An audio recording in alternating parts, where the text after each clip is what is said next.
Call आया है, उर्मीपाड़ा बोरिवली के पास एक लाश मिली है। एनपी मार्ग पुलिस स्टेशन को सूचित किया जाता है कि वे घटना स्थल पर तुरंत पहुंचे। लोकेशन परत बोलते है उर्मीपाड़ा बोरिवली पश्चिम।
आप लोगों में से फोन किसने किया था? साहब मैं हूँ जयदीप। तुझे लाश कैसे मिली? साहब वो सुबह सुबह बीड़ी की तलब लगी तो घर के बाहर आया।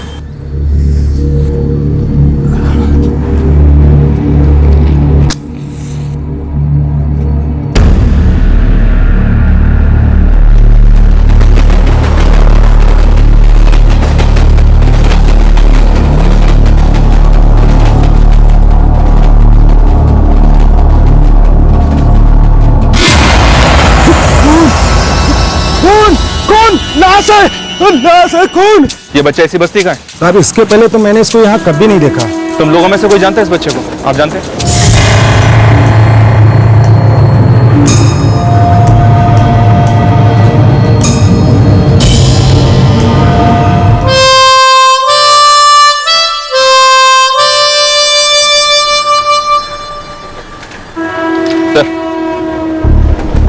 सब लोग कह रहे हैं कि बच्चा इस बस्ती का नहीं है। वो जयदीप सुरभि जब चिल्लाया तब सब लोगों ने आकर इस बच्चे की लाश को देखा, पर कोई भी इसे पहचान नहीं पा रहा है। सर, आसपास तलाशी जारी है पर कुछ मिल नहीं रहा। ज्योति शायद मिलेगा भी नहीं, क्योंकि हो सकता है बच्चे को कहीं और मारा गया और यहाँ लाकर डंप किया गया। सर, हो सकता है ये इसी बस्ती का हो और बस्ती वाले लोग डरे हुए हों। और डर की वजह से या तो झूठ बोल रहे हैं या फिर कुछ बोल ही नहीं रहे।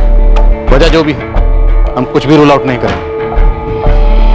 एक मासूम बच्चे को बेरहमी से मारा गया।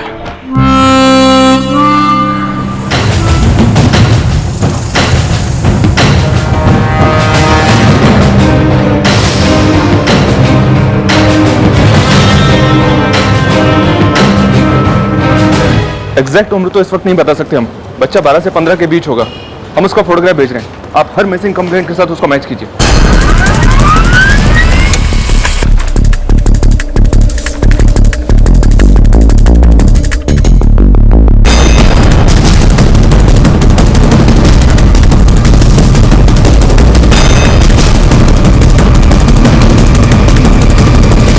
सर, हमारे जुडिशन के चारों चौकी की मिसिंग कंप्लेन हमने मैच की। ऐसे किसी भी लड़की की कोई भी मिसिंग कंप्लेन हमारे यहाँ दर्ज नहीं है। नहीं साहब, इस बच्चे की कोई भी मिसिंग कंप्लेंट नहीं है हमारे थाने में। सर, 12 फरवरी तक सारे केसेस खंगाल लिए हमने। ये लड़का हमारे इलाके से मिसिंग नहीं है। सर, शायद इस बच्चे की मिसिंग कंप्लेंट दर्ज ही नहीं हुई और शायद अब उसे कोई वाकई में मिस करेगा ज्योति और उसकी मिसिंग कंप्लेंट दर्ज करवाएगा।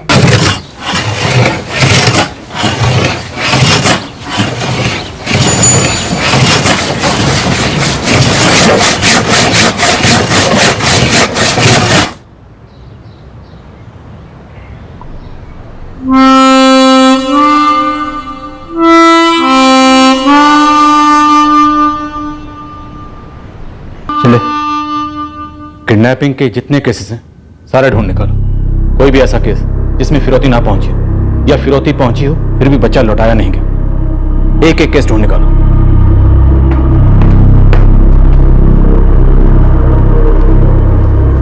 आप लोग बच्चे की डेड बॉडी को यहाँ पर 12 फरवरी को लेकर आए थे इंस्पेक्टर, जबकि बच्चे की मौत 10 फरवरी को हो चुकी थी। 10 फरवरी मतलब हमें लाश मिलने से 2 दिन पहले। हालांकि मौत स्ट्रैंगुलेशन से हुई, बट बच्चे को मारने से पहले उसे बुरी तरह से पीटा गया।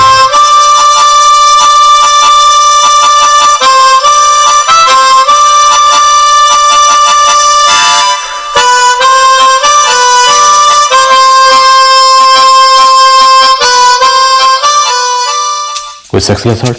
जी नहीं, ऐसा कुछ पता नहीं चला। सर रिसेंट किडनैपिंग का कोई भी केस इस बच्चे की डेड बॉडी से मैच नहीं हो रहा है। ना ही 10 फरवरी से लेकर आज तक किसी भी थाने में कोई किडनैपिंग रिपोर्ट हुई है इस बच्चे के एज ग्रुप से मिलती जुलती। सर मर्डर को हुए 4 दिन हो गए, बॉडी मिले हुए 2 दिन हो गए हैं, लेकिन कोई भी फैमिली सामने नहीं आई है इस बच्चे को आइडेंटिफाई करने। इनफैक्ट किसी भी फैमिली ने कहीं भी इस बच्चे की मिसिंग कंप्लेंट दर्ज नहीं की है। अगर ये जुर्म खुद बच्चे की फैमिली ने किया है तो जाहिर सी बात वो खुद इसकी मिसिंग कंप्लेंट क्यों दर्ज करवाएंगे? सर जिस तरह का इस बच्चे का हुलिया था, मेरा मतलब है कपड़े वगैरह, ऐसा लगता है कि ये किसी गरीब फैमिली से होगा। शिंदे हो सकता है बच्चे की फैमिली हो ही ना, क्योंकि बच्चे के हाथ सख्त है, मजदूरी वाले हाथ। हो सकता है बच्चा कहीं पे मजदूरी कर रहा होगा, या फिर ये भी हो सकता है बच्चा घर से भागा हुआ हो, या किसी भिखारी माफिया से भागा हुआ, या फिर किसी अनाथालय से। हर एक पॉसिबिलिटी के एंगल है, लेकिन कत्ल के पहले बच्चे के जिस्म पर जो घाव के निशान है वो एक बात की तरफ इशारा करते हैं कि बच्चे ने किसी बड़े की बात से इनकार किया, अपोज किया, और उस बड़े ने इस बच्चे की जान ले ली। एक टीम बैगिंग माफिया को खंगालेगी, खबरें से पता करेगी कि कहीं कोई बच्चा मारा गया तो क्यों, कब, कहां और कैसे, और दूसरी टीम यतीम खानों को स्कैन करेगी, कहीं किसी यतीम खाने में कुछ गलत हो रहा हो जो अभी तक बाहर ही ना आया। और तीसरा एंगल है चाइल्ड लेबर, बाल मजदूरी। हो सकता है बच्चा किसी इंडस्ट्रियल यूनिट में काम कर रहा हो, और मुंबई में ऐसी कई इंडस्ट्रियल यूनिट हो सकती हैं जो छोटे बच्चों से काम करवाती होंगी। और एक बात, भिखारी माफिया को खंगालते वक्त उन बच्चों के सेक्शन पर खास ध्यान दो जिनसे रेलवे स्टेशन या टूरिस्ट स्पॉट पर गाना गवाया जाता है।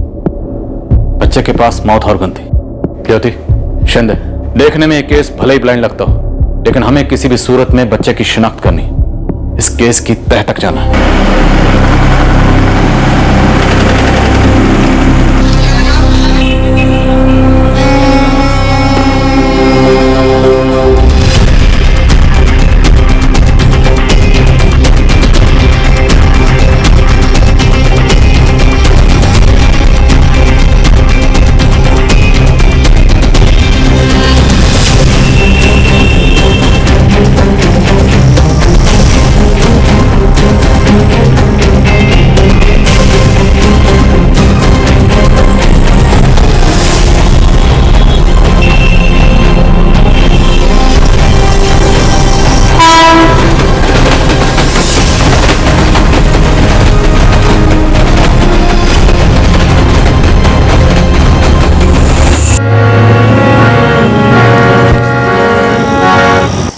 भोपू बजता है तेरा? हाँ बचता है भाई।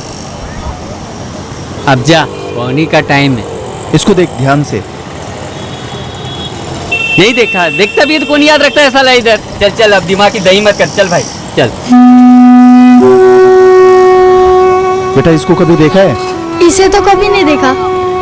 तो ये बांसुरी बजाता है, वैसे ये बाजा कोई ना कोई तो बजाता होगा। हाँ बजाता होगा, लेकिन मैंने तो इसे कभी देखा नहीं।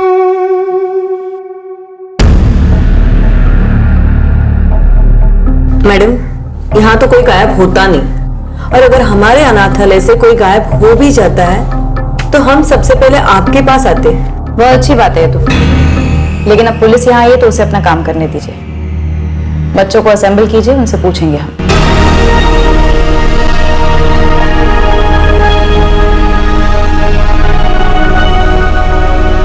साहब और 15 बच्चे हैं, स्कूल गए हैं, लेकिन मुझ पर विश्वास कीजिए ये बच्चा हमारा नहीं है। पर किसी का तो था, और बच्चा था। नाटकड़ी से मुझे यहाँ के सारे बच्चों से बात करनी है। स्कूल खत्म होने के बाद जब सारे बच्चे इकट्ठे होंगे तब मुझे फोन कीजिए। मुझ पर आपको बिल्कुल भी विश्वास नहीं है? बिल्कुल भी नहीं। जब तक हम इस बच्चे की पहचान नहीं कराते तब तक 2 करोड़ से भी ज्यादा आबादी वाला यह शहर पूरा का पूरा शक के दायरे में रहेगा।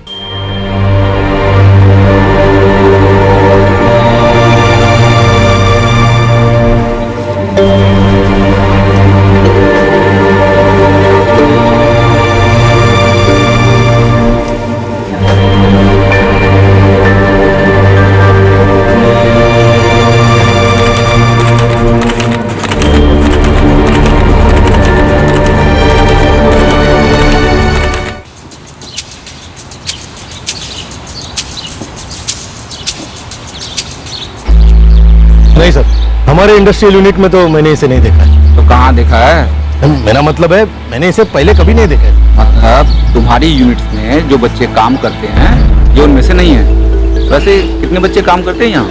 अरे साहब, एक भी बच्चा काम नहीं करता, सब बालिग है यहाँ पे। अब थोड़ा बहुत कानून तो हम भी समझते हैं ना सर। देखो बच्चों, डरने की आपको बिल्कुल भी जरूरत नहीं है। इस बच्चे की फोटो ध्यान से देखो और हमें बताओ कि क्या ये बच्चा तुम्हारे साथ यहाँ काम करता था। हम आप सभी को यहाँ से एक बहुत अच्छी जगह पर लेकर जाने वाले हैं, इसलिए ध्यान से देखो और बताओ हमें। अरे साहब, ये बच्चे खराब हालत में है ही नहीं। मैंने बाहर के काम के लिए लाया ही नहीं। ये तो ऊपर ऊपर का हल्का फुल्का काम कर लेते थे हंसते हंसते, और मजे से खाते भी थे। साहब, आपको मेरी बात पे यकीन नहीं है? आप इन बच्चों से पूछ लीजिए। बताओ। दिनेश शर्मा, इन बच्चों की आंखें कांप रही हैं और तेरी आवाज, इसलिए यहाँ सब कुछ ठीक है। ये रात तो तू मेरे सामने अलापना ही नहीं। बहुत बेसुरा है। अपना खेल तो अब तू खत्म ही समझ। इन सारे बच्चों को हम चाइल्ड वेलफेयर को सौंपने जा रहे हैं। मैं बर्बाद हो जाऊंगा। मेरे भी छोटे छोटे बच्चे हैं सर। ये बच्चे नहीं है क्या? ये क्या बिना माँ बाप के आसमान से टपक गए थे? इनकी जिंदगी नहीं है या बचपन नहीं है? नहीं सर, इस लड़के को पहले कभी नहीं देखा यहाँ। आप ही के यूनिट के जैसे यहाँ और 4-6 छोटे यूनिट्स हैं, उन यूनिट्स में से हो सकता है? सर, अब हम तो बच्चों से काम कराने से रहे, और रही बात बाकी यूनिट्स की, तो टाइम किसके पास है उनका पता करने के लिए? दूसरे यूनिट्स के बच्चों को देखा तो होगा कभी बाहर कहीं? सर, बच्चों से काम करवाने वाले उन्हें इस तरह से बाहर घूमने तो देंगे नहीं। आप खुद ही पता कर लीजिए।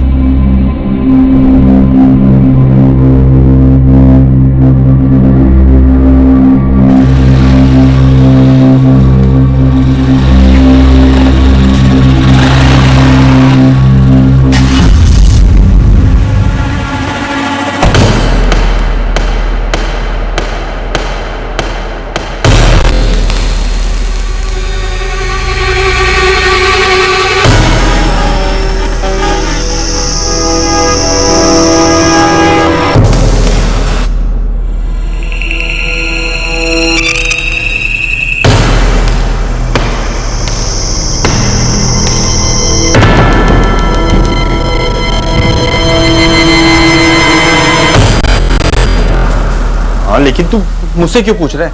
अखबार पढ़ता है कि नहीं? हिंदी, अंग्रेजी, उर्दू, मराठी सारे अखबार में खबर छपी है। खबर है तो खबर है, मैं क्या कर सकता हूँ इसमें? वो लाश और सूटकेस मुंबई में कैसे मिली? कैसे हुआ है सब? मुझे भी उतना ही पता है जितना तुझे पता है, तो इसलिए मुझसे सवाल करने का कोई मतलब नहीं है। देख, मुझे बताया गया था कि मामला सुलटा दिया गया है, पर यहाँ क्या देखता हूँ हर नुक्कड़ पर उस बच्चे की पोस्टर छपी है।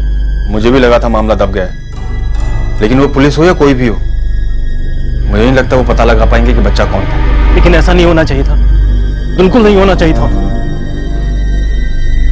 सर, बच्चे की लाश को मिले हुए पूरा 1 हफ्ता हो गया। हमने मुंबई के सारे माफिया ग्रुप, सारी इंडस्ट्रियल यूनिट्स और हर एक अनाथालय को स्कैन किया, दिन रात एक कर दिया, लेकिन अभी तक एक भी सुराग हाथ नहीं लगा। सर, शहर के सभी थानों में बच्चों की मिसिंग कंप्लेंट्स के साथ विक्टिम की डिटेल्स दोबारा मिलाई गई, लेकिन कोई मूवमेंट नहीं। हो सकता है बच्चे के पेरेंट्स या गार्डियन को ये पता ही ना हो कि उनका बच्चा गायब हुआ है और मारा गया।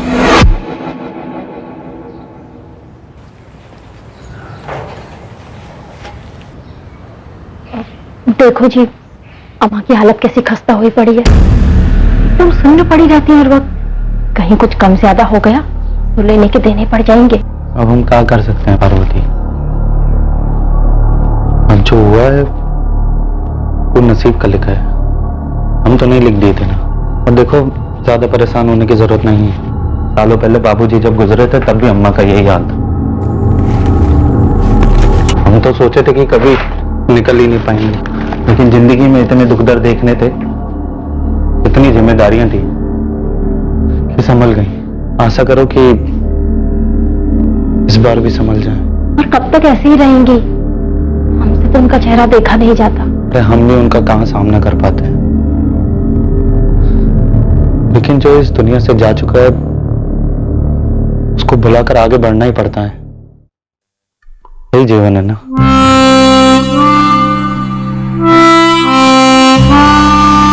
ठीक तो हो ना बिटवा? रोटी बोटी तो देते हैं ना टाइम पे तुम्हें वो? बेटा, तेरी बहुत याद आ रही है, हर दम तेरा चेहरा नजर के सामने रहता है। अम्मा, इतनी चिंता मत करो, हम यहाँ कहाँ पी कर मजे में। इस महीने की हमारी तनख्वाह मिली ना तुमको?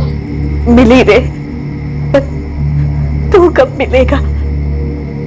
तरस गए तुझे गले लगाने को। अम्मा, थोड़ा सब्र करो, हम यहाँ जल्दी से कमा के तुम्हें टिकट भेजते हैं, फिर तुम भी यहाँ जाना, बहुत मजा आएगा। और हम सुने यहाँ पर बहुत बड़ा समुंदर भी है, चौपाटी। हम दोनों साथ में जाएंगे, ठीक है? हाँ। बिटवा, ये फोन वहां पर तेरी शक्ल तो नहीं देख पा रहे। एक बार तेरा बाजा ही सुना दे। ठीक है, एक सेकंड रुक।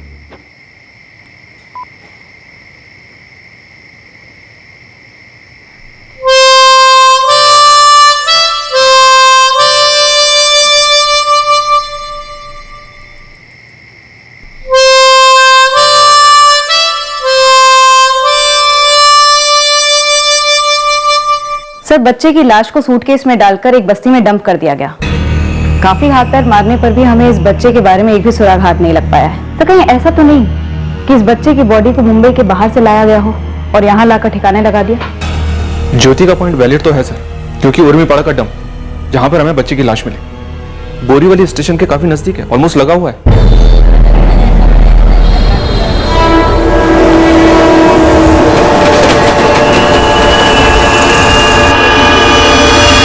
एंगल तो बनता है। कोई पार्टी बच्चे की बॉडी को सूटकेस में डालकर बोरीवली स्टेशन आई।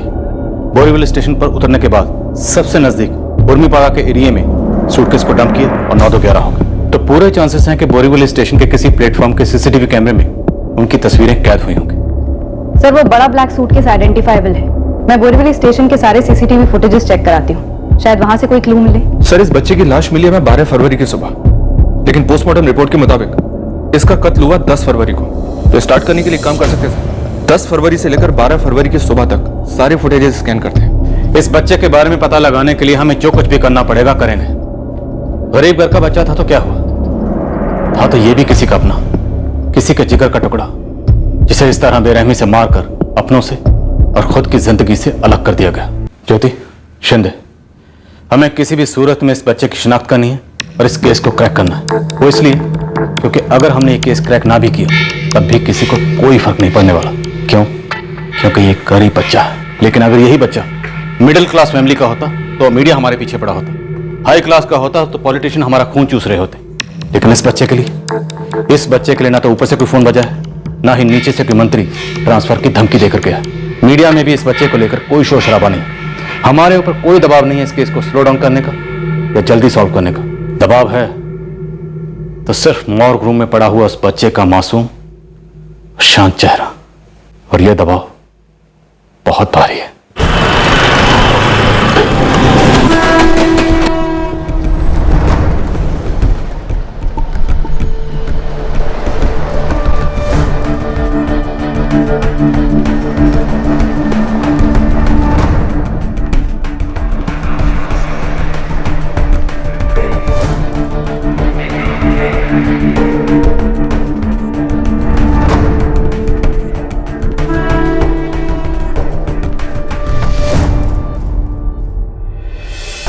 सर, लगता है टारगेट मिल गया।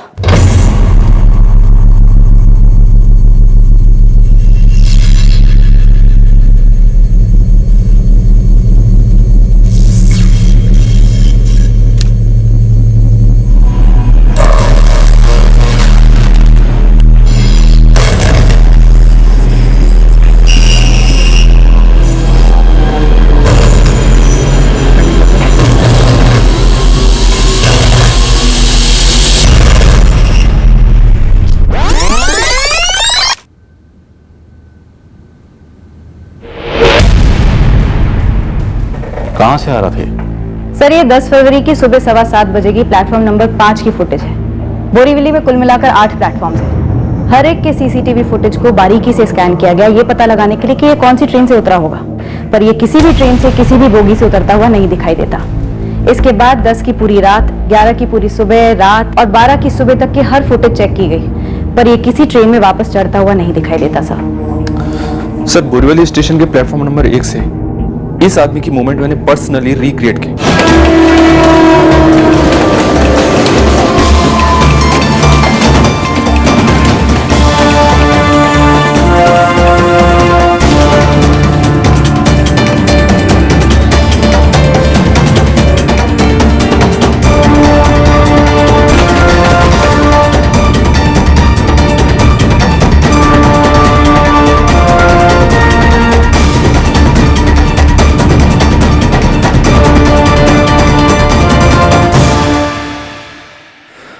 सर प्लेटफॉर्म 4 से ये उर्मीपाड़ा झोपड़पट्टी का डंप एरिया मुश्किल से 8 से 10 मिनट दूर है।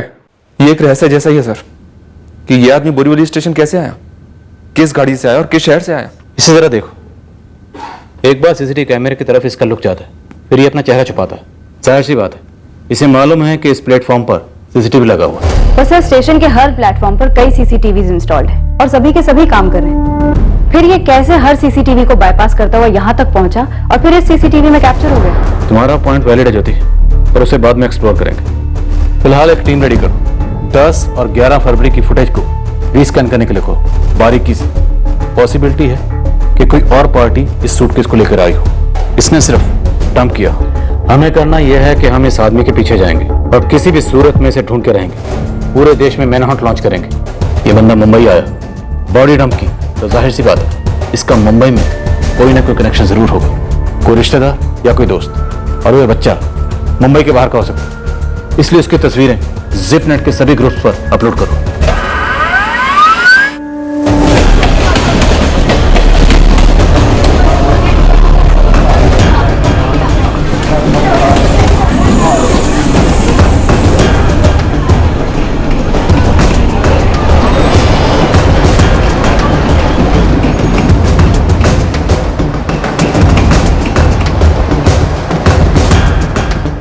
नहीं देखा।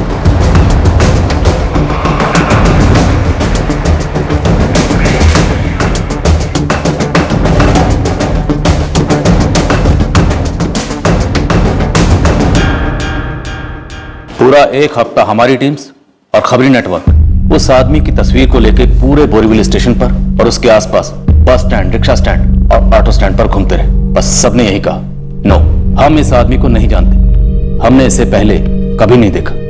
एंड गेस व्हाट, उनमें से ज्यादातर लोग झूठ बोल रहे थे। स्टेशन पर काम करने वाले हर किस्म के लोग हमारे सस्पेक्ट को जानते थे, पर शायद इन्वॉल्व नहीं होना चाहते थे। और फिर एक आदमी ने हिम्मत की और वो आगे आया। वो आदमी के बारे में आपने को पहले भी पता चल सकता था, और तू मुझे पूरे एक हफ्ते के बाद खबर दे रहा है? उस्मान, लाइन छोड़ने का इरादा है? साहब आपने कुछ मिस्टेक है ही नहीं। साला वो स्टेशन का पब्लिक इतना के डर के मारे मेरे को कुछ बोला ही नहीं। और साहब आपका हवलदार भी तो गया था, उसे किसी ने कुछ बोला नहीं तो? कौन है ये आदमी? क्यों डर रहे थे लोग? एक हफ्ते से आप ये माथा फोड़ी कर रहा हूँ, पूरी बात तू जानता है, फिर भी मुंह पे पट्टी। मेरे को ऐसा लफड़े में पड़ना ही नहीं था, ठीक है? वैसे भी मेरे ज्यादा ना बदरी जानता है इसमें। ये जो बंदा है ना, बिना लाइसेंस का सामान उठाता है।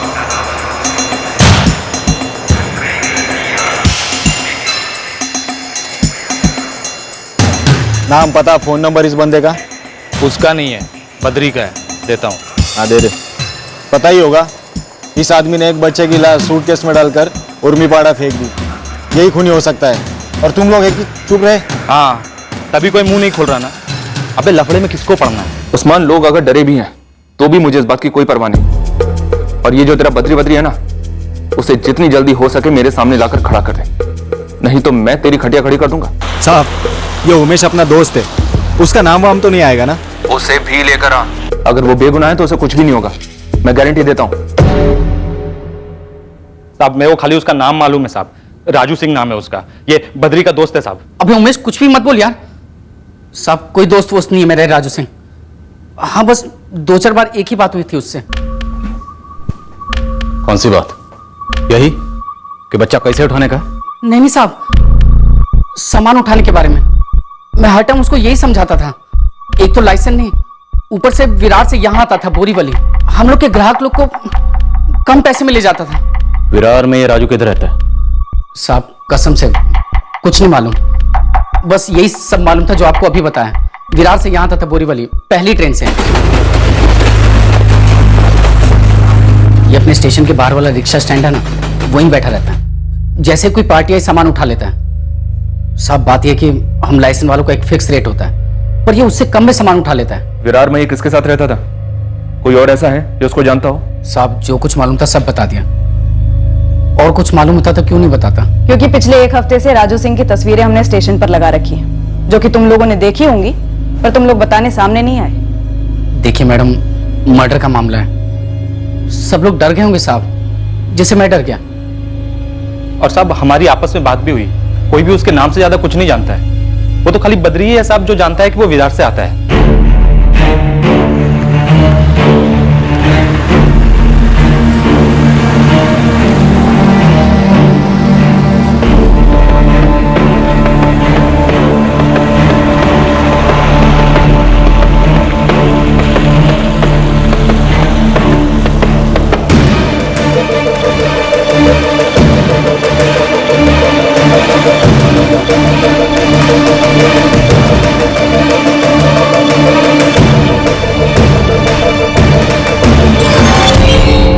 उस्मान पूरा विरार खंगाल डालो, जरूरत पड़े तो और लोग लगाओ, लेकिन मुझे राजू सिंह चाहिए तो मतलब चाहिए, कोई बहाना नहीं। सर, जिपनेट पर बच्चे की फोटो अपलोड की थी, लेकिन अभी तक कोई रिस्पॉन्स नहीं है।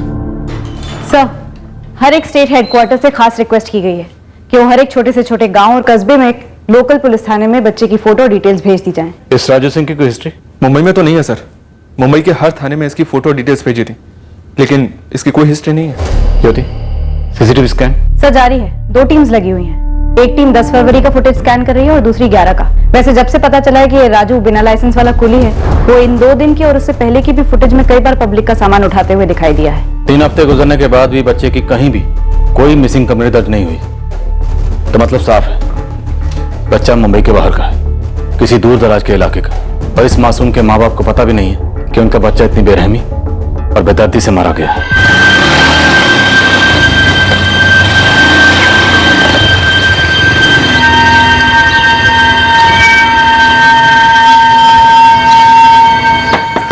दीपक,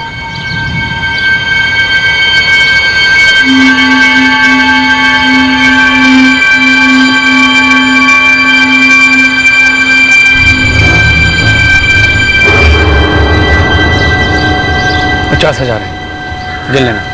गिनने की क्या जरूरत है साहब?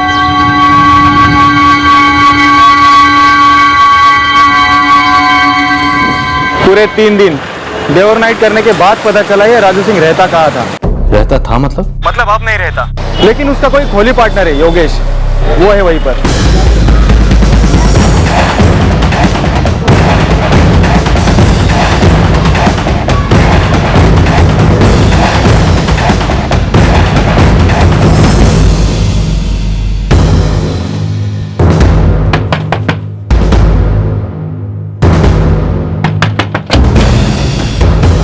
अरे बोला ना राजू गाँव गया हुआ है। कौन से गांव, कौन सा जिला, कौन सा स्टेट, बोल।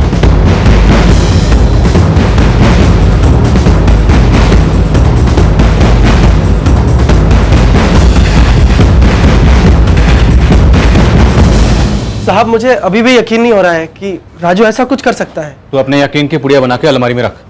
राजू का पता बता। सच में नहीं पता, बस इतना पता है कि 1 महीने पहले उसने गांव जाने का प्रोग्राम बनाया था। 13 फरवरी की टिकट निकाली थी उसने। कौन सा गांव? वो तो नहीं पता साहब, बस बोला कि गांव जा रहा हूं और निकल गया।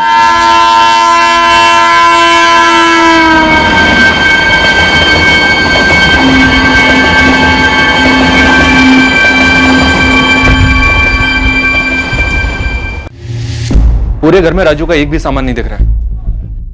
देखिए सर, ऐसा है कि मैं सिर्फ पिछले 4 महीने से यहाँ रह रहा हूँ और राजू उससे भी 1 महीने पहले से। हम दोनों मकान मालिक को 1200 रुपए देते हैं और इस रूम में एक साथ रहते हैं। वैसे हमारी कोई खास दोस्ती नहीं है साहब, और उसका क्या क्या सामान पहले से ही रखा था मुझे कुछ पता नहीं। एक बार फिर से पूछ रहा हूँ, राजू का गांव कौन सा है, कहाँ गया है वो सच में नहीं पता साहब। हाँ पर इतना पता है कि वो MP साइड का रहने वाला है साहब। आधे घंटे से तुमसे पूछ रहा हूँ उसका गांव कौन सा है, उसका जिला कौन सा है, उसका स्टेट कौन सा है, तब तेरे मुंह से MP नहीं निकला। क्या लगता है MP मनी प्लांट को कहते हैं? हाँ भूल गया था साहब। कोई बात नहीं बेटा, जो भूल जाता है ना उसकी याददाश्त हम ताजा करते हैं। नहीं साहब, गलती हो गई, मैं सच में भूल गया था साहब। सुन योगेश, तेरे मकान मालिक के साथ तुम दोनों का एग्रीमेंट तो बना होगा। मेरा एग्रीमेंट तो उनके साथ नहीं है, राजू का नहीं पता। हमारे मकान मालिक गायकवाड़ भाऊ बस 2 घर आगे ही रहते हैं यहाँ से। सर कोई 4 महीने के लिए रहता है और कोई 6 महीने के लिए, और कुछ लोग तो बिना बताए चुपचाप अपना सामान उठाकर भाग जाते हैं। अब सर 1200 रुपये पल्ले के लिए मैं कहाँ तक एग्रीमेंट कराऊं? सर, राजू का जो नंबर योगेश ने दिया था एज एक्सपेक्टेड वो नंबर तो स्विच ऑफ है। तुम्हारे पास कोई दूसरा नंबर है राजू का? सर मेरे पास एक नंबर है ये सर, ये नंबर है सर। ये नंबर तो सेम है सर। जहां तक मेरी सोच कहती है कि राजू सिंह किसी का मर्डर नहीं कर सकता। अपनी सोच को अपनी जेब में रखो। अगली बार किसी को मकान किराए पे देगा ना तो उसके साथ लीगल एग्रीमेंट और कॉन्ट्रैक्ट करने के बारे में सोचना। मैं राजू के गांव का नाम बोलूं? सर वो तो मुझे नहीं मालूम, पर मैंने राजू से बस इतना ही सुना है कि वो एमपी में कहीं रहता है। एमपी में जाके ढूंढिए आप उसे। एमपी हिंदुस्तान का दूसरा सबसे बड़ा स्टेट है। 51 जिले हैं, 51,000 से ज्यादा गांव हो सकते हैं और 7.5 करोड़ से ज्यादा की आबादी है। और तू चाहता है कि हम उसे एमपी में ढूंढें? ऐसे मदद करेगा तो पुलिस की? लेकिन साहब उसका गांव जाने का प्लान 1 महीने पहले से ही था। उसने टिकट भी निकाल ली थी और आप कह रहे हैं कि 10 फरवरी को मर्डर हुआ और फिर वो भाग गया। तो मर्डर का प्लान 1 महीने पहले से नहीं हो सकता। सुपारी ली होगी ना? तू बोल, राजू ने उस बच्चे को मारने की सुपारी किससे ली थी? मुझे क्या पता साहब। ये बच्चा कौन है? नहीं पता साहब। एक बार यहीं विरार का है? राजू के साथ देखा था ऐसे? घर आता था उसके? साहब तेरा रूममेट और तेरा किराएदार एक बच्चे को मारकर उसे बैग में डालकर बोरीवली स्टेशन पर डंप कर देते और तुम दोनों को कुछ नहीं पता। सिर्फ इतना पता है कि राजू का एमपी जाने का प्रोग्राम 1 महीना पहले का था और अब हम उसे एमपी में जाकर ढूंढे। मोबाइल कंपनी से कहो 48 घंटे नहीं मिलने वाले। रियल टाइम में राजू के फोन रिकॉर्ड चाहिए तो चाहिए बस सब। और राजू के कॉल लिस्ट में जितने भी नंबर हैं सबसे कांटेक्ट करो। मैडम मुझे कुछ नहीं पता, आपका हेड ऑफिस लंदन में हो या चांद पर, मुझे इस राजू सिंह के कॉल रिकॉर्ड चाहिए जल्द से जल्द। और ये सर्वर वर्वर का बहाना तो आप मुझे बोलना भी पड़ा। इस राजू सिंह के कॉल रिकॉर्ड मुझे फैक्स कीजिए आज की आज और अभी के अभी। CST थाने, कुर्ला, कल्याण, बांद्रा, बोरीवली, यहाँ जहाँ से एमपी के लिए ट्रेन निकलती है, सिर्फ भोपाल या इंदौर के लिए नहीं बल्कि हर छोटे से छोटे और बड़े से बड़े शहर के लिए 13 फरवरी की पैसेंजर लिस्ट मंगवाओ रेलवे डिपार्टमेंट से। कहो टॉप प्रायोरिटी। इस राजू ने 1 महीना पहले 13 फरवरी को एमपी जाने के लिए टिकट बुक की थी। ऐसा हो ही नहीं सकता कि इसका नाम उस पैसेंजर लिस्ट में ना हो। तुम राजू सिंह को कैसे जानते हो? बता सकते हो इस वक्त वो कहाँ है? हम जानना चाहते हैं कि ये राजू सिंह अभी कहाँ छुपा हुआ है। देखो भरोसा करो, हम तुम्हारे पीछे नहीं आएंगे। बस हमें मध्य प्रदेश में राजू सिंह के गांव का नाम बता दो। इस राजू सिंह ने कभी तो नाम बताया होगा अपने गांव का या अपने शहर का। ये मध्य प्रदेश का है इतना पक्का है।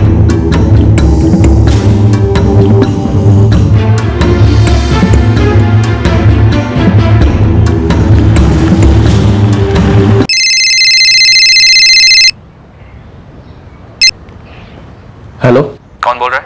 भाई साहब आपने फोन किया है तो आप ही अपना परिचय देंगे ना। मैं मुंबई पुलिस से सब इंस्पेक्टर मनीष शिंदे बोल रहा हूँ।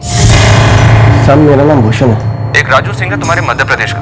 अक्टूबर 2016 में उसने तुम्हें 3 बार कॉल किया था मुंबई से और तुमने उसे 2 बार कॉल किया था भोपाल से। साहब मैं और राजू तो 1 साल पहले भोपाल में एक ही होटल में इकट्ठा काम करते थे।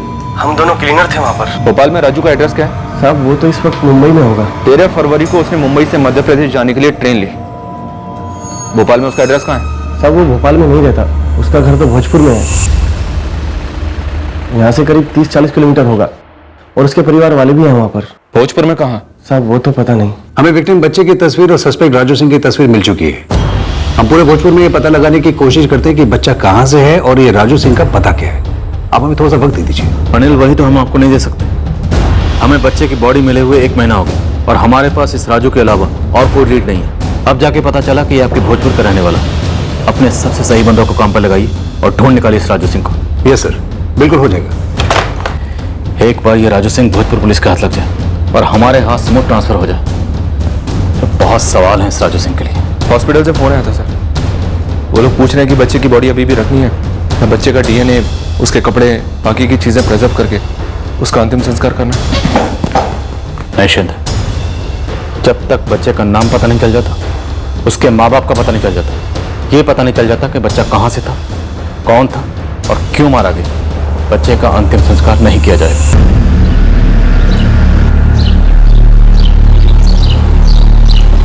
साहब बच्चे की तस्वीर काफी घुमाई मेरे नेटवर्क में, लेकिन कहीं किसी ने इसे देखा तक नहीं। और वो राजू सिंह? वो तो अपने भोजपुर का ही है और इस वक्त भोजपुर में ही है। उठा लीजिए तुरंत।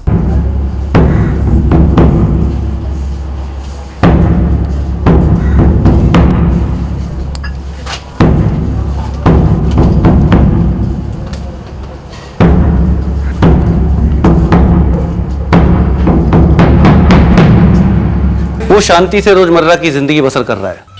14 फरवरी को भोजपुर पहुंचा है, घर में माँ बाप है और घर में ही आराम कर रहा है। वेरी गुड अनिल, उस पर नजर रखो, लेकिन उसे भनक नहीं लगनी चाहिए कि वो अंडर ऑब्जर्वेशन।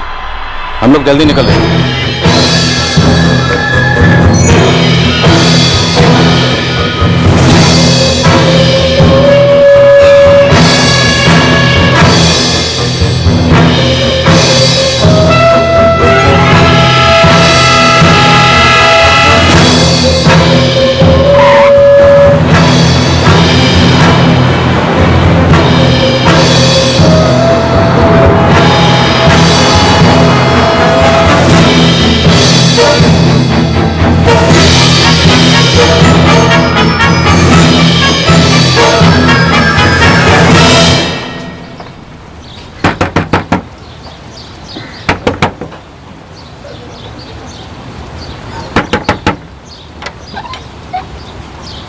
जी राजू सिंह? जी, मेरा नाम राजू सिंह। इसका नाम क्या है? कौन है ये लड़का साहब? मैं इसे नहीं जानता।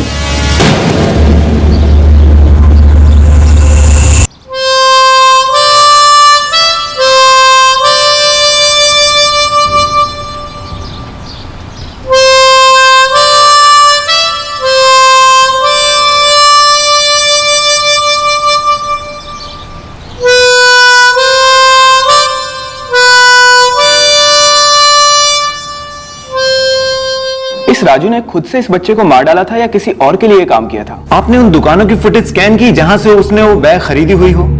और ये बच्चा कहीं मुंबई से ही तो नहीं था जिसकी कंप्लेंट दर्ज की ही नहीं गई थी?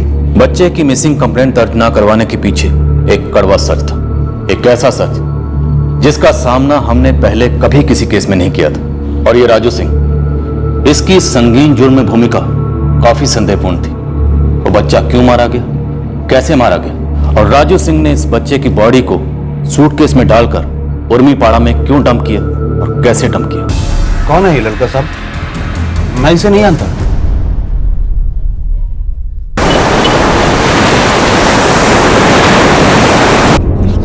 साहब, अब मेरी बात का यकीन करेंगे? बिल्कुल नहीं, और फिर भी पक।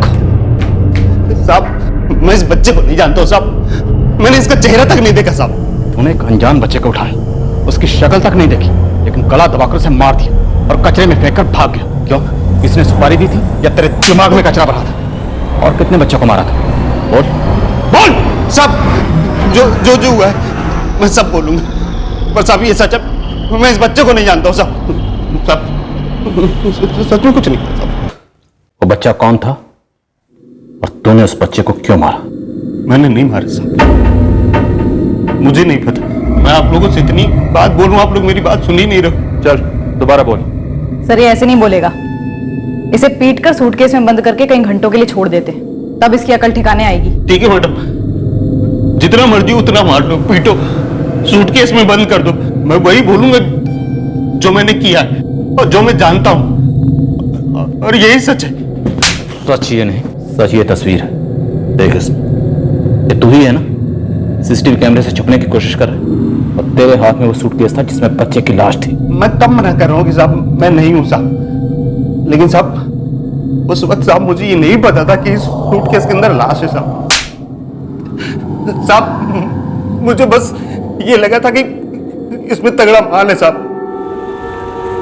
12 फरवरी को सुबह सुबह बोहनी का टाइम था साहब, और मैं बोरीवली स्टेशन के बाहर बैठ के साहब वो पैसेंजर का इंतजार कर रहा था साहब।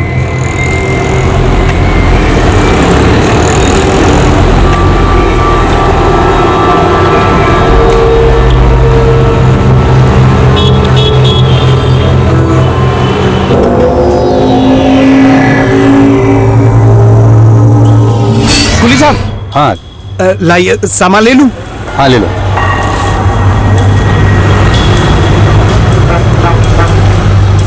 बस तभी एक ऑटो आके रोका। एक आदमी, एक औरत और उनका एक बच्चा था। साहब, कौन सी गाड़ी है? तुम अंदर तक छोड़ दो, हम खुद ले जाएंगे। 200 रुपए लगेंगे। ठीक है। ठीक है।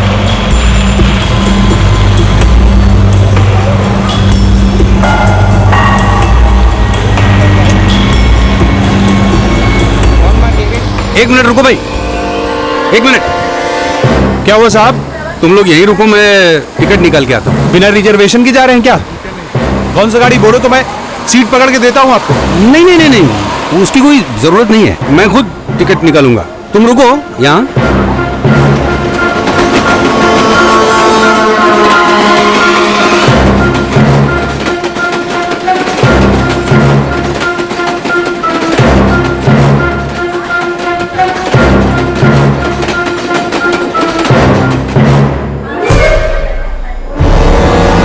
साहब 5 मिनट का 10 और 10 का 15 साहब धंधे का टाइम था। फिर मैंने उस मेम साहब को बोल दिया आखिर में। 15 मिनट से ऊपर हो गया है, शायद लाइन लंबी होगी। वेटिंग का एक्स्ट्रा 100 रुपए लगेगा, हम पहले बोल दे रहे हैं। अच्छा ठीक है, रुको। फोन करके पूछो ना आप एक बार। ठीक है, पूछती हूँ।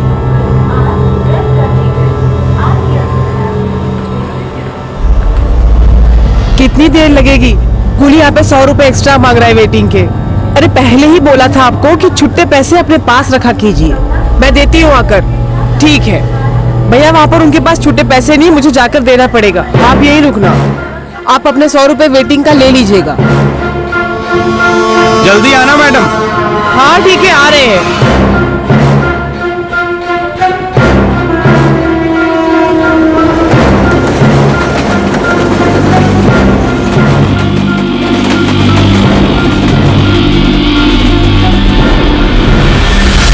साहब वो लेडीज अपने बच्चों को लेकर वहां से निकल गई। 15-20 मिनट तक वहीं पर खड़ा रहा, ना वो लेडीज आई और ना उसका हस्बैंड आया। फिर क्या, मेरा माथा फिर गया, मेरे मन में लालच आ गया साहब। वो जोड़ा तो वापस आ नहीं रहा था। मुझे लगा कि सूटकेस में काफी माल है, अगर मैं इसे लेकर यहाँ से खिसक जाता हूँ, मैं सारा माल अंदर कर लूंगा।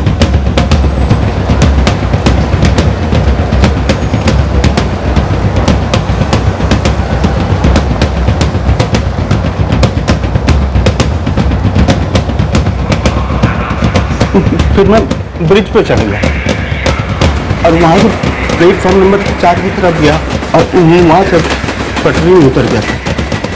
तुझे मालूम था ना स्टेशन पर हर जगह सीसीटीवी लगा है? हाँ साहब, मुझे स्टेशन का हर एक सीसीटीवी कैमरा पता है साहब। मैं उन सब से बचकर जा रहा था साहब, लेकिन एक सीसीटीवी कैमरा मेरे दिमाग से साहब निकल गया साहब, जो वो प्लेटफॉर्म नंबर 4 के एंड पे था साहब।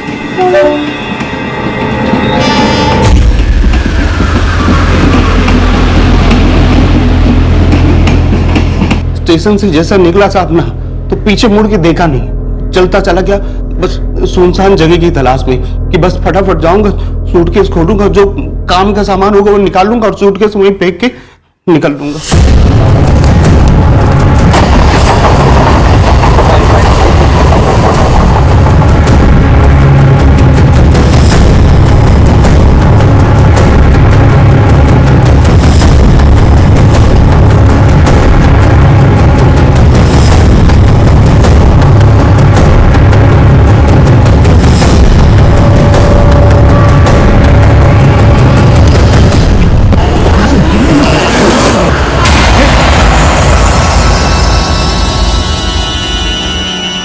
लेने के देने पड़ गए थे मुझे साहब। लाश देखते मेरा खून जम गया साहब, मेरे हाथ पर एकदम सुन्न पड़ गए साहब। मैंने लाश का चेहरा भी ढंग से नहीं देखा साहब। मेरा दिमाग एकदम खाली हो गया था, समझ में नहीं आ रहा था करे तो क्या करे साहब। सबसे बड़ा डर ये लग रहा था कि मुझे उस सूटकेस के साथ जाते हुए किसी ने देखा तो नहीं वहां पर। मैंने सोचा वहीं पर फेंक देता हूँ, फिर मैंने सोचा नहीं कहीं और फेंक दूंगा।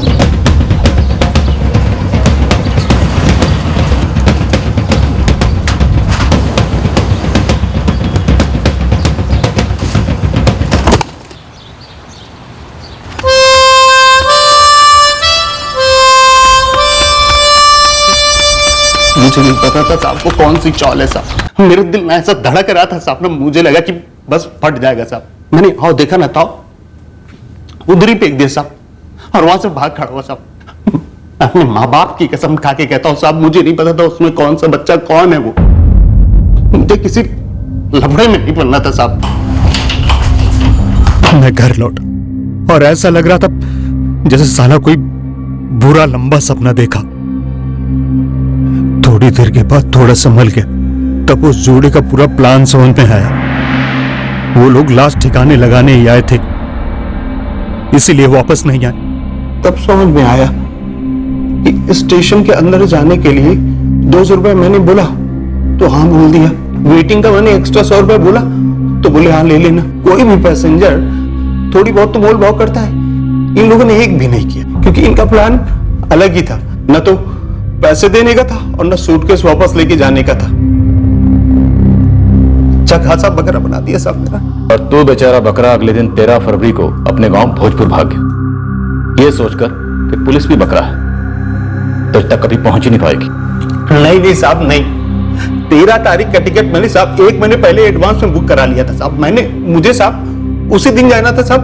मैं भागा नहीं हूं साहब। भागा नहीं तो सामने से बताने के लिए क्यों नहीं आए?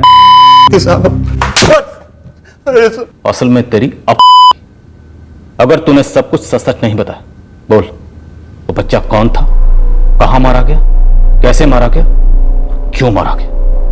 नहीं साहब, बोल।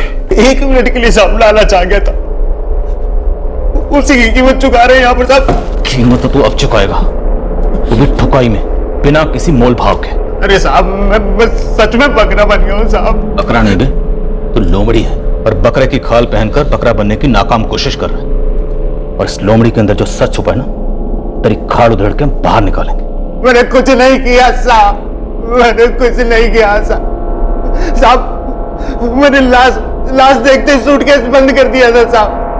वो जब तक पेपर में नहीं आया ना, तब तक तो मुझे ये भी नहीं पता था कि उस सूटकेस में बच्चे की लाश है। हमले जब तक ये बच्चे के बारे में सच नहीं बोल देता, इसकी पिटाई चालू रखो। साहब मैं फिर भी यही बोलूंगा साहब, मैं कुछ नहीं जानता हूँ साहब। पेशेवर क्रिमिनल जैसे गेंडे की खाले सर, इतनी धुलाई के फिर भी मुंह नहीं खोला। शातिर भी है सर, स्टेशन के बाहर सीसीटीवी नहीं है ये जानता है, इसलिए कुछ भी कहा नहीं पेल रहा है, क्योंकि हम वेरीफाई नहीं कर सकते। सर वो ना हो इस राजू सिंह ने बच्चे को मारा है। ठोकते रहो, जब तक पूरी सच्चाई ना उगल दे ठोकते रहो। और भोजपुर पुलिस से कहो इसके माँ बाप से बात करें, और इसके रूममेट योगेश और मकान मालिक गायकवाड़ को भी बुलाओ।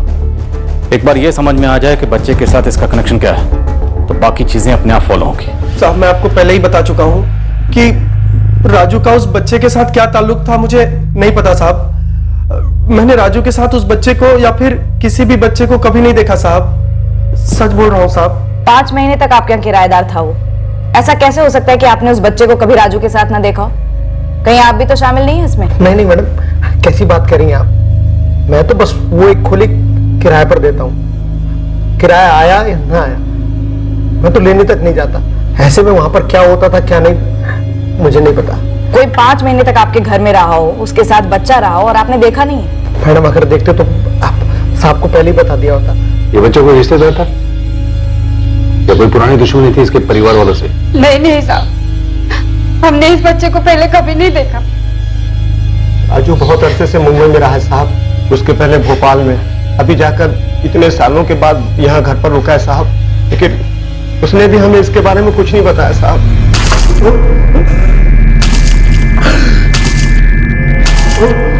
पूरे 4 दिन हो चुके हैं सर इस राजू सिंह से ताल्लुक रखने वाले हर आदमी की क्वेश्चनिंग की, पर किसी ने भी राजू के साथ इस बच्चे को नहीं देखा। सर ये अलग ही मिट्टी का बना हुआ है, 4 दिन से 1 सेकंड भी सोने नहीं दिया है, पर अभी भी वही राग अलाप रहा है। कहीं ऐसा तो नहीं है राजू सिंह सच बोल रहा है? सर अगर ये झूठ बोल रहा होता तो अभी तक टूट जाता। छठे हुए हिस्ट्री शीटर्स भी 2 दिन की 3rd डिग्री के बाद घुटने टेक देते हैं। 1 महीना भी चुका है, लेकिन हमारे हाथ में इस एक बंदे के अलावा कुछ भी नहीं है। सर इस राजू सिंह से और इससे जुड़े हुए दूसरे लोगों से बात करके एक बात मन में बार बार आती है। क्या बात? सर राजू विरार में रहता था, अगर इसने बच्चे को विरार में मारा तो वहीं कहीं क्यों नहीं बॉडी डंप की? मतलब बोरीवली स्टेशन के अंदर आकर सीसीटीवी का रिस्क उठाते हुए एक अनजान बस्ती में बॉडी डंप क्यों की?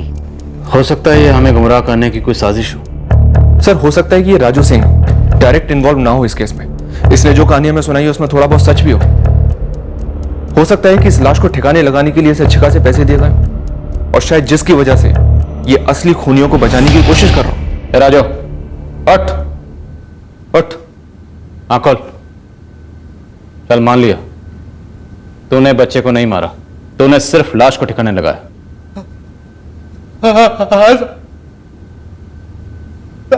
मेरे बच्चे को नहीं मारा साहब, बच्चे को नहीं मारा साहब। उठ, सीधा बैठ।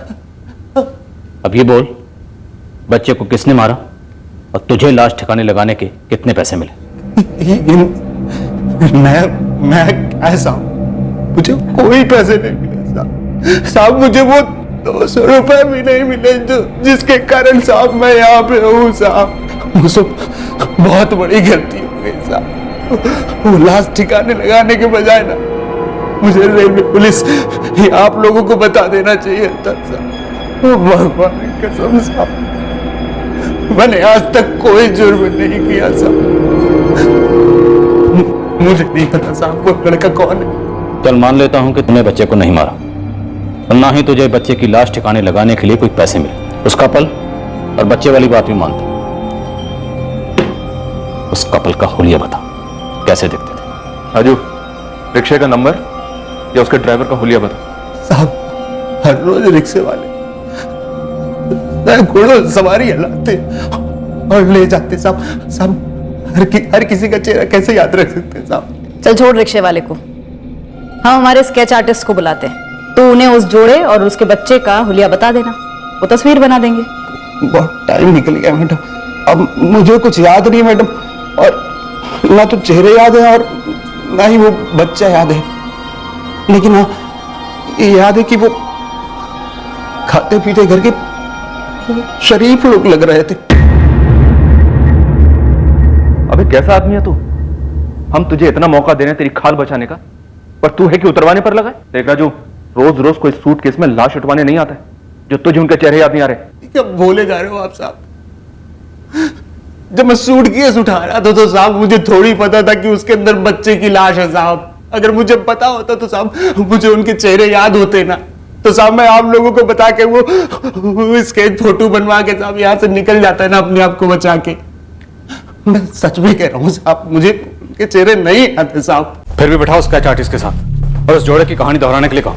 एक बार नहीं, 2 बार नहीं, बार बार। जब तक जोड़े का स्केच बन नहीं जाता तब तक दोहराते रहो। दोनों में से किसी एक का भी चेहरा बन गया तो हमारे हाथ में कुछ तो होगा इस केस में आगे बढ़ने के लिए।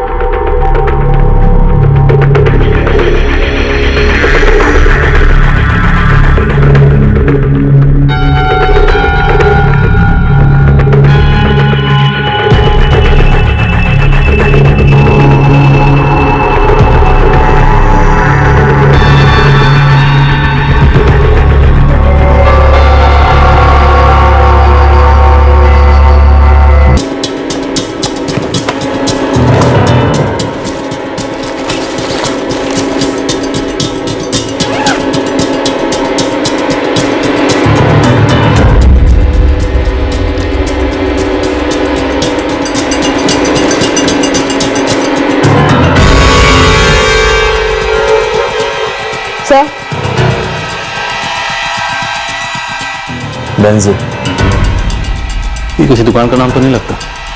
सर कोई ब्रांड होगा, हालांकि जाना पहचाना नहीं है, कभी इसका इश्तेहार तो नहीं देखा। तो पता लगाते हैं ये बेंजी सूटकेस कहाँ बनता है, कौन बेचता है, कौन खरीदता है। अभी एक लीड है हमारे पास, हमें इसे फॉलो करना ही होगा। वहां लॉकअप से कोई नई स्टोरी नहीं निकल रही थी। राजू हमारी कस्टडी में एक कंप्यूटर प्रोग्राम की तरह वही बात बोले जा रहा था, बार बार, लगातार। ये ब्रांड बेंजी, ये शायद हमारा एकमात्र हैंडल था जिसे पकड़कर हम इस जुर्म का खुलासा करने की उम्मीद रख सकते थे। क्या ये कहना सही होगा, ये जो बेंजी वाला लीड है ये आपके पास में इन्वेस्टिगेशन के पहले दिन से था? वो तो था ही, पर मुझे लगता है आप लोगों को एक विजुअल लीड मिली बतौर राजू, जो सीसीटीवी फुटेज में सर पर सूटकेस उठाए स्टेशन छोड़ता नजर आया था। जाहिर है उस पॉइंट ऑफ टाइम पर राजू वाली लीड बेंजी वाली लीड से कहीं गुना स्ट्रॉन्गर थी, जब तक कि केस डेड एंड पर नहीं पहुंचा। You're absolutely right। पर यह बेंजी ब्रांड वाली लीड हमें कहां तक ले जाने वाली थी हमें नहीं मालूम था। हमें मालूम था तो सिर्फ इतना कि हम इस गरीब और मासूम के केस को क्लोज करके ही रहेंगे। जीते जी इसे जिंदगी ने बहुत मायूसी दी थी, अब मौत की आगोश में हम इसे तन्हा और बेसहारा कैसे छोड़ सकते थे। वैसे तो मैं छोटे ब्रांड भी रखता हूँ सर, लेकिन ये ब्रांड बहुत ही छोटा है। मैंने इसका नाम ना आज तक देखा है ना सुना है। बड़े साइज का सूटकेस है, किंग साइज बोल सकते हैं साहब। हर छोटी बड़ी कंपनी हर साइज के सूटकेस बनाते हैं, लेकिन ये बेंजी ब्रांड नाम तो नहीं सुना। शायद दुकानों से नहीं, सड़क पे बिकते हो, मतलब कई लोग सड़क से भी सूटकेस बेचते हैं।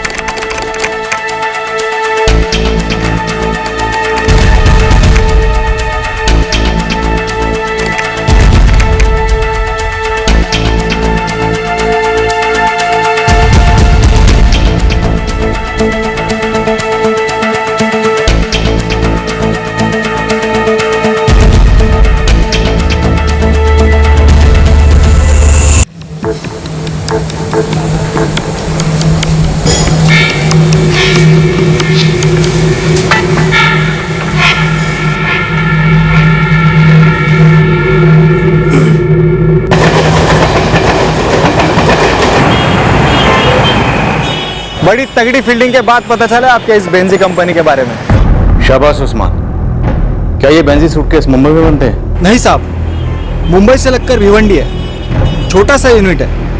KSR प्रोडक्ट्स के नाम पे है कंपनी।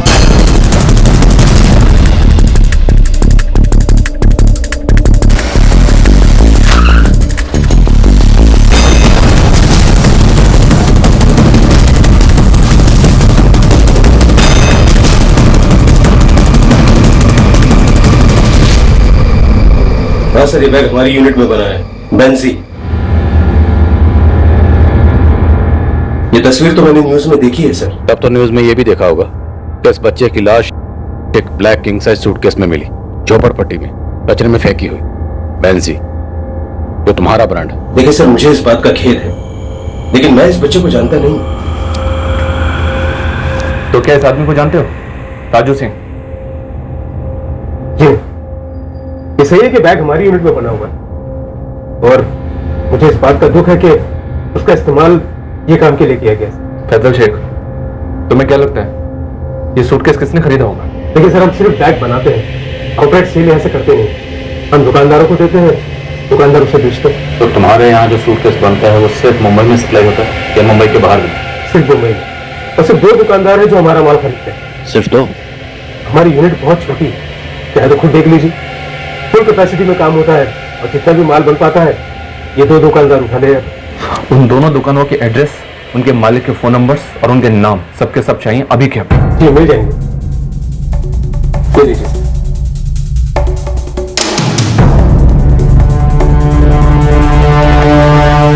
ज्योति, 2 दुकानें हैं, एक विले पार्ले, एक गोरेगांव। विले पार्ले हम जा रहे हैं और तुम गोरेगांव जाओ। दुकान का एड्रेस मैं तुम्हें भी सेंड कर रहा हूँ। ठीक है सर, मैं निकल रही हूँ। ये तो बेंजी ब्रांड का है मैडम, और ये ब्लैक कलर भी हम रखते हैं। अरे Lalan, Benji king size black में। सूटकेस तो यही लगता है। ये बताइए, ये सूटकेस किसने खरीदा था? बिल है, कस्टमर वारंटी कार्ड वगैरह होता है? हाँ, सब होता है, बिल भी और वारंटी कार्ड भी है। लेकिन पिछले 4 महीने से हमने बेंजी ब्रांड का एक भी पीस बेचा नहीं है। तो 4 महीने पहले की बिल बुक चेक कीजिए। CCTV भी लगाया आपने? हाँ सर, फुटेज भी दिखा दूंगा और आपको बिल बुक भी दिखा देता हूँ। और मुझे पक्का यकीन है 4 महीने से ज्यादा हो गए, लेकिन बेंजी ब्रांड का एक भी बैग हमने बेचा नहीं है। आप बिल बुक दिखाइए। सर, सेम साइज और कलर का सूटकेस बेंजी कंपनी का मेरे यहाँ फरवरी में बिका। जिस कस्टमर ने खरीदा था उसका नाम, नंबर, एड्रेस सब कुछ चाहिए अभी। पक्का होगा सर, क्योंकि कस्टमर कार्ड पे सारी डिटेल होती है। मैं अभी लिख के दे दूँ।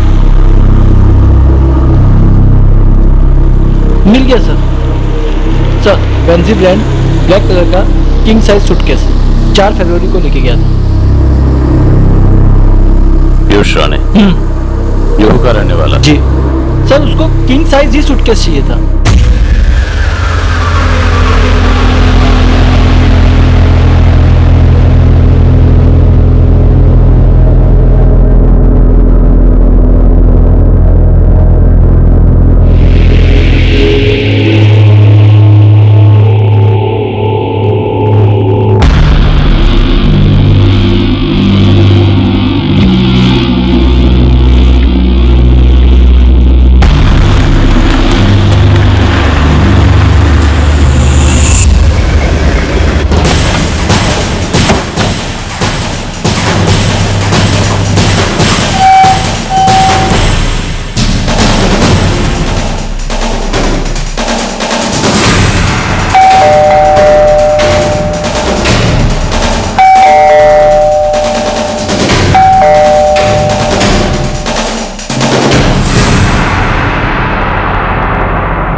Yes uncle.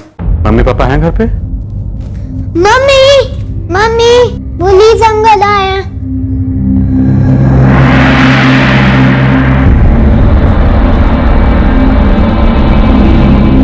जी क्या बात है? पीयूष राणे आपके पति? जी। 4 फरवरी को आपके पति पीयूष राणे ने ये सूटकेस खरीदा था? हाँ।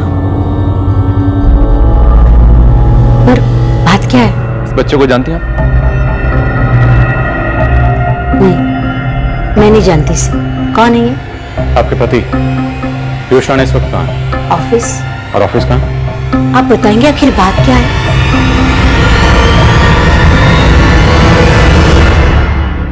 सर मैं नहीं जानता ये बच्चा कौन है और मेरे खरीदे हुए सूटकेस से इस बच्चे का क्या कनेक्शन है? कनेक्शन ये है राणे साहब कि इस सूटकेस में एक बच्चे की लाश मिली। आपने ये फोटो मुझे पहले भी दिखाई है, पर जरूरी नहीं ना कि ये सूटकेस हमारा ही हो। इस रंग के इस टाइप के ना जाने कितने सूटकेसेस होंगे। मिसेस राणे, आपके बेटे की उम्र कितनी है? 10 साल। क्यों? सर आपको जरूर कोई गलतफहमी हुई है। तो एक काम करते हैं, आपका सूटकेस तो आपके घर पर ही होगा ना? घर पर चलते हैं, सूटकेस देखते हैं, गलतफहमी दूर, मैटर क्लोज। आइए। सर वो तो नहीं है मेरे पास, क्योंकि ये सूटकेस अब हमारे पास है। नहीं सर वो सूटकेस मेरी मौसी के पास है, उनके लिए खरीदा था मैंने। तो चलिए आपकी मौसी के यहाँ चलते हैं। सर वो तो यहाँ नहीं रहती। कहाँ रहती?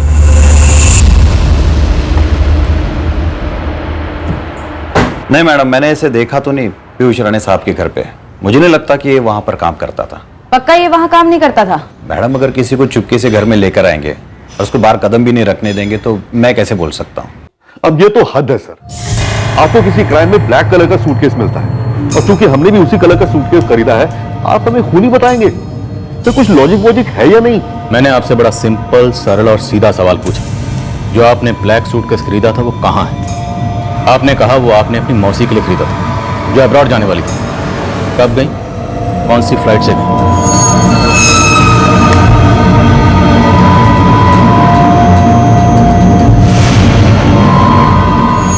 मैंने बोला आपसे, मुझे ठीक से याद नहीं है और वो बच्चा तो बिल्कुल भी याद नहीं है। वो जोड़ा इस वक्त यहीं बैठा है, चलकर देख और बता। मैंने कहा ना आपसे, मुझे याद नहीं। चलकर देख और बता। ले चल। सर 7 फरवरी को मेरी मौसी पेरिस गई, वहां हमारे और भी रिलेटिव्स हैं। हमने अपनी तरफ से बहुत सारा सामान भेजना था, इसलिए इतना बड़ा सूटकेस खरीदा हमने। राणे साहब आपने फ्लाइट डिटेल नहीं लिखी? आपको हम पर भरोसा नहीं है? रत्ती भर नहीं, फ्लाइट डिटेल। सर मैं एक बार कह चुका हूं आपसे कि मैं इस बच्चे को नहीं जानता और 12 फरवरी तो क्या, मैं पिछले 7-8 सालों में बोरीवली या फिर किसी भी रेलवे स्टेशन पर बाय ऑटो रिक्शा नहीं गया हूं। मैं अपनी कार से ही ट्रैवल करता हूं सर। देखिए, आपको जो चेक करना है कर लीजिए। हम 12 फरवरी को अपने घर पर ही थे। आप हमें बिना मतलब हरास कर रहे हैं। ये जो बच्चा मारा गया है ना, इस बच्चे की उम्र भी आपके बेटे की उम्र के बराबर है। तो आप खुद एक मां, दिल पर हाथ रखकर सोचिए, जिस मां का ये मासूम बच्चा मारा गया उसे तकदीर ने कैसे हरास किया। Flight detail please. लता के घर में मैंने इससे पहले कभी नहीं देखा। कोई मौसी ठहरी थी इनके यहाँ? हाँ, एक लेडी तो देखी थी मैंने, मेरे ही उम्र की होगी, और वो मौसी थी या कोई और वो मुझे नहीं पता। कब की बात है ये? फरवरी के पहले हफ्ते की। तारीख मुझे याद नहीं है। ये रही फ्लाइट डिटेल। क्या अब हम जा सकते हैं? जी थैंक यू।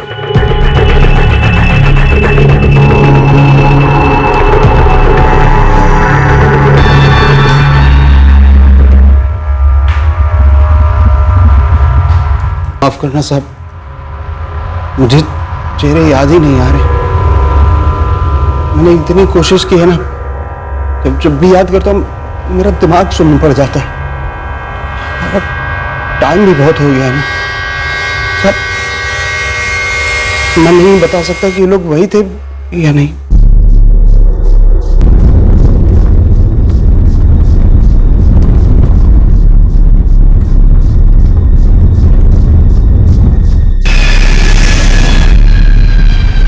नाम शीला गावड़े, ट्रैवल डेट 7 फरवरी, flight SN124 Mumbai to Paris. अगर आपको उस डेट का सीसीटीवी फुटेज चाहिए तो आपको यहाँ आना होगा, ताकि उस डेट का चेकिंग पॉइंट का कैमरा फुटेज आप देख सके और उस सूटकेस को आइडेंटिफाई कर सके। इसे सच में उनके चेहरे याद नहीं है, या फिर ये हमारे साथ कोई बहुत ही शातिर गेम खेल रहा है सर? पीयूष राणा ने एक सूटकेस खरीदा, same colour, same size, same brand, black suitcase, Benji brand, जिसका इस्तेमाल लाश को ठिकाने लगाने के लिए हुआ। राजू सिंह ने हमें बताया कि उसे ये सूटकेस एक कपल ने हैंड ओवर किया था, जिनके साथ एक छोटा बच्चा था।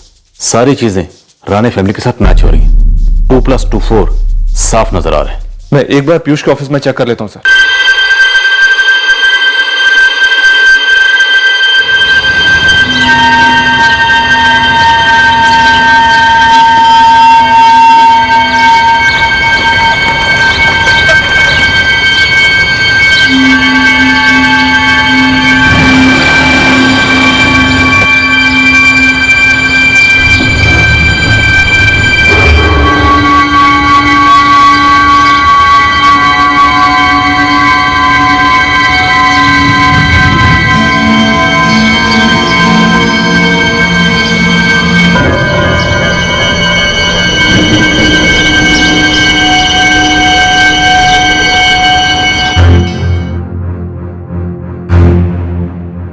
सर फुटेज चेक की हमने, उसमें शीला, पीयूष की मौसी, ब्लैक सूटकेस के साथ चेक इन करती हुई साफ दिखाई दे रही है। 7 फरवरी को।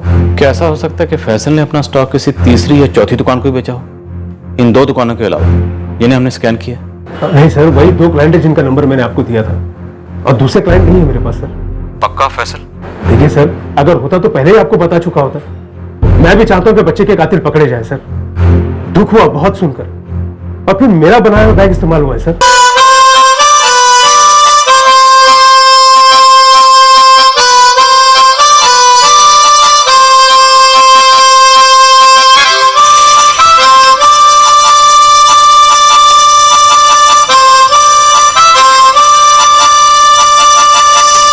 ऐसा लग रहा था कि हम डेड एंड पे आ गए। लेफ्ट राइट आगे पीछे जाने की कोई गुंजाइश नजर नहीं आ रही थी। जबकि आपकी कस्टडी में राजू था, सो केस ब्लाइंड नहीं था, और राजू की कड़ी इन्वेस्टिगेशन के बाद भी उसका स्टेटमेंट ज्यों का त्यों था, जिसे आप शुरुआत में मनगढ़ंत मार रहे थे, पर अब उसे सच मानने के लिए मजबूर हो रहे। सर, क्या ये राजू की स्टेटमेंट सच थी या वो अपनी किस्मत आजमा रहा था? जब तक चले एक झूठ को चला रहा था। हमने उसकी कहानी में हर तरीके के छेद ढूंढने की कोशिश की, हर पैंतरा अपनाया, लेकिन राजू सिंह अपने बयान पर अड़ा रहा, ज्यों का त्यों। और फिर मायूसी के इस माहौल में उम्मीद की किरण चमकी। पता चला कि जो सूटकेस क्राइम में इस्तेमाल हुआ था वो किसी तीसरी दुकान से खरीदा गया था। मैडम, उस दिन आप आई थी ना, काले सूटकेस के बारे में कुछ पूछ रही थी, बच्चे के मर्डर केस वाला। आपको कुछ पता चला आपने किसे बेचा था सूटकेस? नहीं मैडम, पता तो नहीं चला है, लेकिन उस दिन मैं एक बात आपको बताना भूल गया था। कौन सी बात? मेरा एक दोस्त जोगेश्वरी में सूटकेस की दुकान चलाता है। कभी कभी वो मेरे यहाँ से माल लेकर अपनी दुकान पर बेचने के लिए रखता है। बेंजी ब्रांड का माल भी रखता है? हाँ जी। दरअसल इस जनवरी में वो कुछ 10 एक पीस ले गया था, उसमें काला बेंजी भी था। इतनी बड़ी बात आप भूल गए? जब मैं आपसे बेंजी ब्रांड के ब्लैक सूटकेस के बारे में पूछ रही थी तो आपको बिल्कुल याद नहीं आया? भूल गया मैडम, सच में। वो अभी अभी मेरा दोस्त जोगेश्वरी से आया था कुछ हिसाब सेटल करने, तब मैंने इस ब्लैक बेंजी सूटकेस के बारे में बताया, तो बोला कि वो तो उसने फरवरी में ही बेच दिया।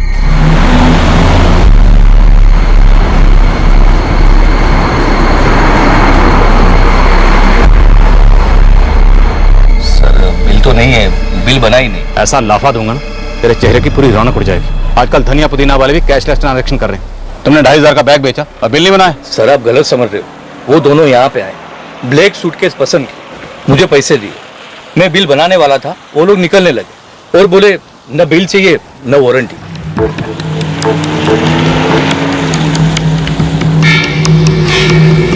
अरे साहब, बिल नहीं लोगे क्या? अरे नहीं चाहिए बिल। अरे फिर वारंट। मुझे बड़ा अजीब लगा। नॉर्मली कोई भी कस्टमर यहाँ पे आता है तो बिल और वारंटी कार्ड बराबर बना के लेके जाता है, मगर ये दोनों तो बड़े अजीब थे। ये सर किस डेट में हुई थी?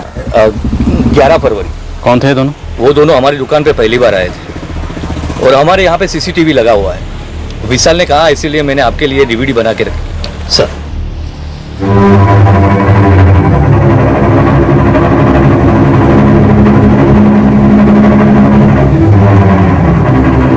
बोले भाई साहब, क्या दिखाओ? बैग है, सूटकेस है, स्कूल बैग है, क्या दिखाओ बोले? ये काला वाला दिखाइए।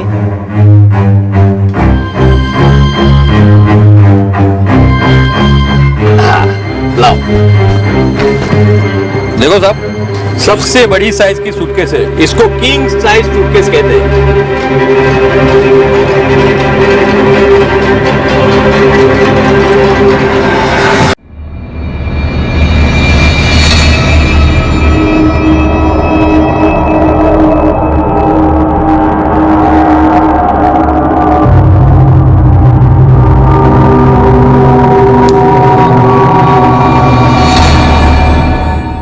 नहीं साहब, मैंने कहा ना आपसे, मुझे उस जोड़े के बारे में और उस बच्चे के बारे में बिल्कुल याद नहीं है साहब। लेकिन आप ये फोटो देख के साहब मैं इतना कह सकता हूं कि वो जो आदमी था वो साहब इन दोनों में से नहीं है।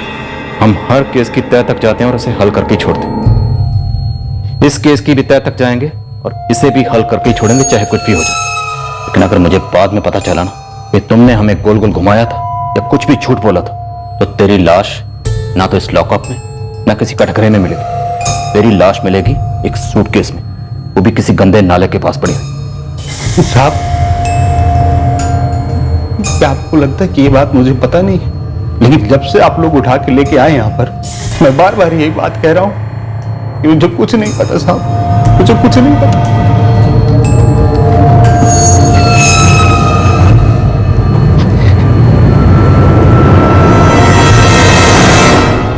नहीं सर, इन दोनों को मैं नहीं पहचानता हूँ। और आज मुझे लग रहा है कि उस दिन जबरदस्ती इन दोनों का मैंने बिल बनाया होता तो वारंटी कार्ड के बहाने इन दोनों का नाम और नंबर तो मिल जाता। रौनक, फिर भी अच्छी तरह से याद करने की कोशिश करो। हो सकता है ये लोग यहीं के लोकल बंदे हो। नहीं सर, उस दिन के पहले तो मैंने इन दोनों को नहीं देखा। बबलू, उस्मान, तुम दोनों अपने सारे खबरियों को काम पर लगाकर ये 2 बंदे मुझे ला कर दोगे, चाहे पूरी जोगेश्वरी छाननी पड़े। और मुझे ना नहीं सुनना। मैडम, पहली बात, जरूरी नहीं कि ये पंटर लोग जोगेश्वरी के ही हो। मैडम, लाश को सूटकेस में डालकर ठिकाने लगाने का प्लान था, तो जाहिर है सूटकेस अपने इलाके से तो खरीदेगा नहीं। वो क्या कर सकते थे, इस पे डिस्कशन करने की बजाय उन्होंने क्या किया, ये मैं उनके मुंह से सुनना चाहती हूँ। इस केस में ये 2 लीड्स हैं, शक्ल ठीक से देख लो और काम पर लग जाओ। दोनों के पोस्टर छपवाओ, print media, electronic media, social media, सब जगह इनकी तस्वीरों की बमबारी करवा दो। और शहर के जितने एग्जिट पॉइंट हैं रेड अलर्ट जारी करो। ये दोनों बहुत ही क्रिटिकल लिंक है। अब ये दोनों ही हमें इस बच्चे की हकीकत तक लेकर जाएंगे।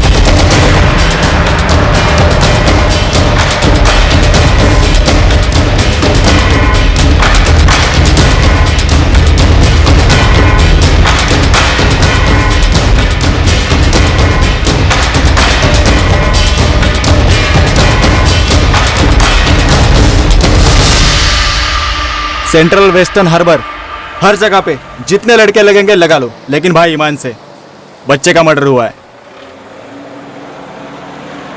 इन दोनों को ध्यान से देखो, इन दोनों में से एक भी मिलेगा तो चलेगा। पेमेंट अफलातून होगा भाई, बस काम होना चाहिए।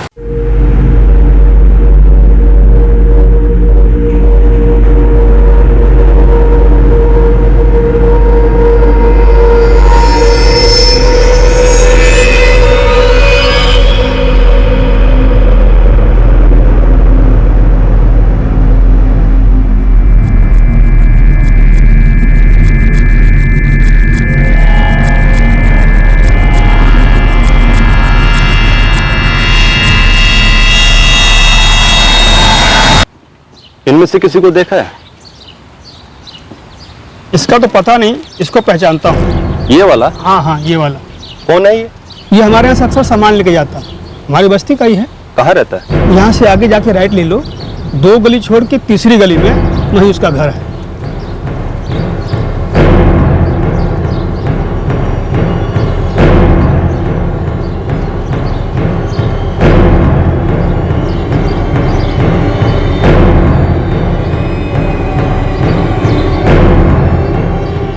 ताई, अरे ये तो हमारा चंदन है, चंदन प्रसाद। कहाँ रहता है ये यही रहता है ऊपर, उसकी पत्नी होगी सुमन अभी घर पे। इतने दिनों से इसका पोस्टर आपकी मोहल्ले की दीवारों में लगा है, वो देख। कभी ध्यान ही नहीं गया उसकी तरफ। लेकिन पुलिस क्यों ढूंढ रही है उसको? सर, वीरनगर जोगेश्वरी, दोनों में से एक का घर मिल चुका है। चंदन प्रसाद उसका नाम है। हाँ, अब फटाफट लैंडिंग करिए यहाँ पर।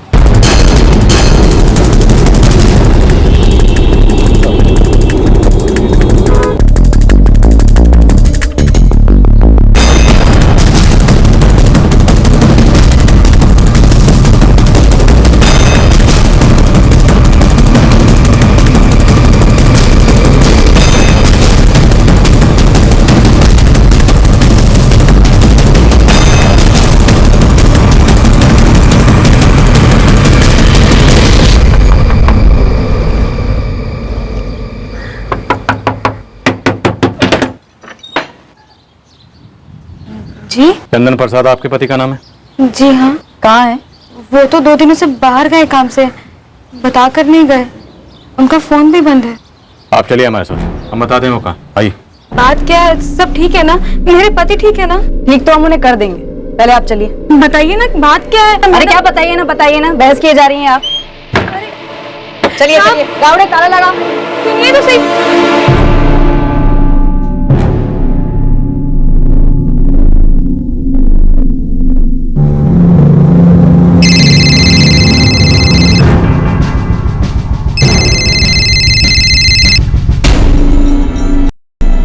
हाँ बोलो चंदन। तो सूटकेस पुलिस को कैसे मिली? कुछ मत पूछो चंदन, बहुत लंबी कहानी है ये सब। कितनी लंबी कहानी है? हाँ, टीवी पे अखबारों में खबर छपी है, पूरे शहर में पोस्टर लगे हैं। हाँ तो लगने दो पोस्टर। पुलिस को कभी पता नहीं चलेगा कि वो बच्चा कौन था। लावारिस समझ के केस बंद कर देंगे पुलिस वाले, हमें कुछ नहीं होगा।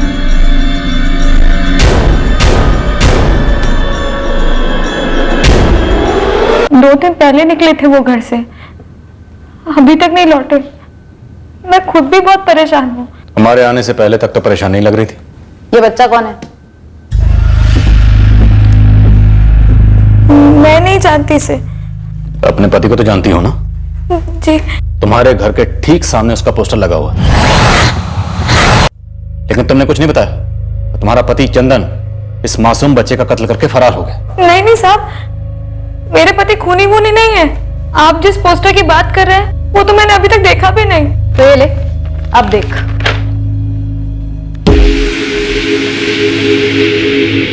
और ये पोस्टर सिर्फ तुम्हारे घर के बाहर नहीं लगा हुआ, पूरी चौल में लगे हुए पिछले कई दिनों से। मेरा ध्यान ही नहीं गया।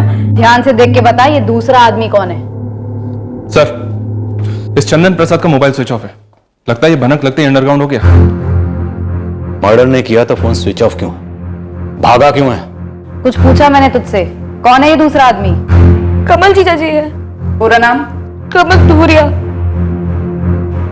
मेरे नंदोई है ये। मेरे पति की बड़ी बहन निशा के पति। आप कुछ भी कहिए, मेरे पति और नंदोई किसी का खून नहीं कर सकते। हम लोग सीधे साधे हो गए साहब। ये जो 12 साल का मासूम बच्चा मारा गया ना, ये भी सीधा साधा ही रहा होगा, जिसे तुम्हारे पति और नंदोई ने पहले मारा, फिर इसकी लाश को एक सूटकेस में ठूस कर बोरीवली के पास कचरे में फेंक गए। ऐसा हो ही नहीं सकता साहब। ऐसा हो चुका है। 12 साल का मासूम बच्चा मारा गया और उसे मारा इन दोनों ने। हमारे नंदोई कमल और ननद निशा के फोन नंबर्स दो, एड्रेस भी दो।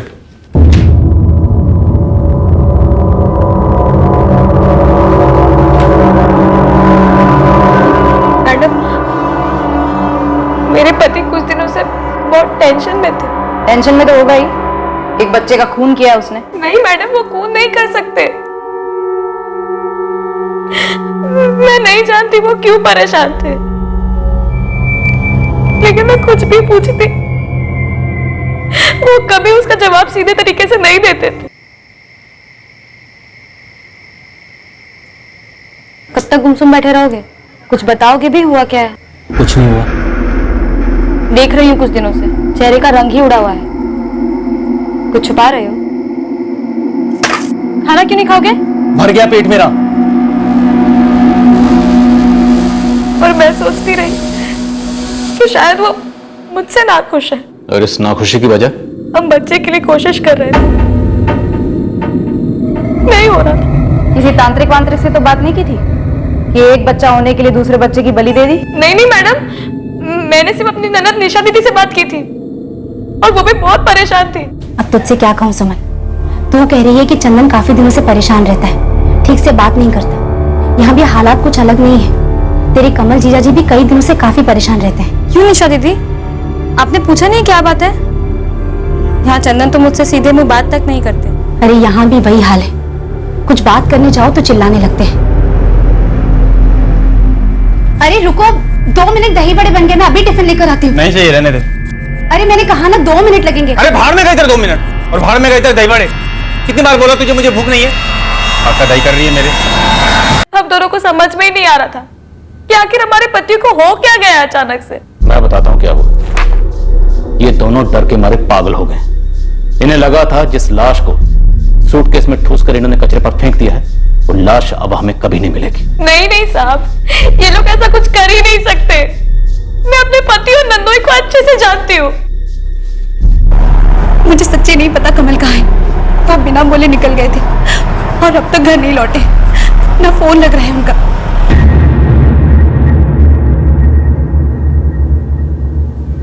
तुम दोनों के पति मुंबई में छुपे हैं या मुंबई के बाहर?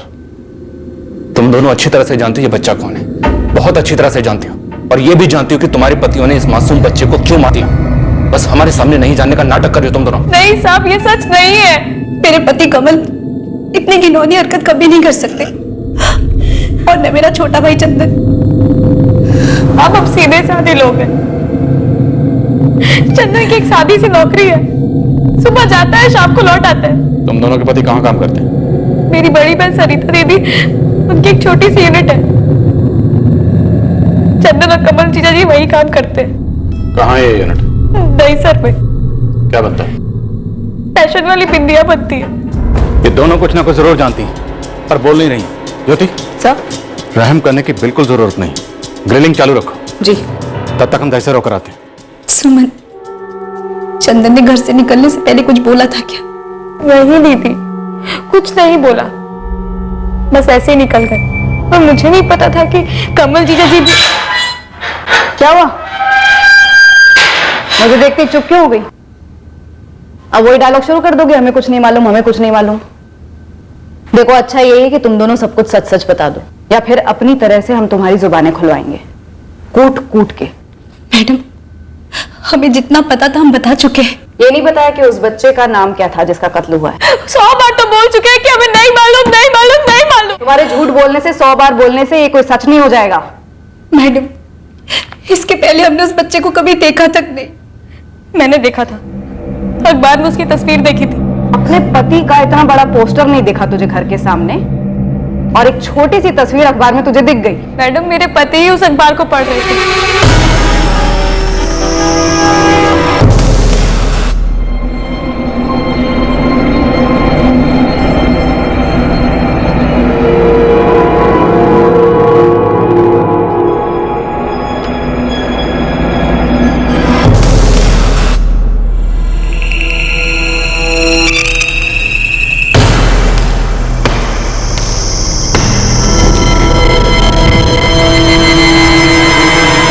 ये देख, ये तेरा पति है। इसने इस दुकान से वो सूटकेस खरीदा जिसमें हमें बच्चे की लाश मिली। तो खुद कहती है कि तूने उसे वो अखबार पढ़ते देखा है जिसमें बच्चे का फोटो आया था। अब भी तू यही मानती कि तेरा पति इस खून में शामिल नहीं है?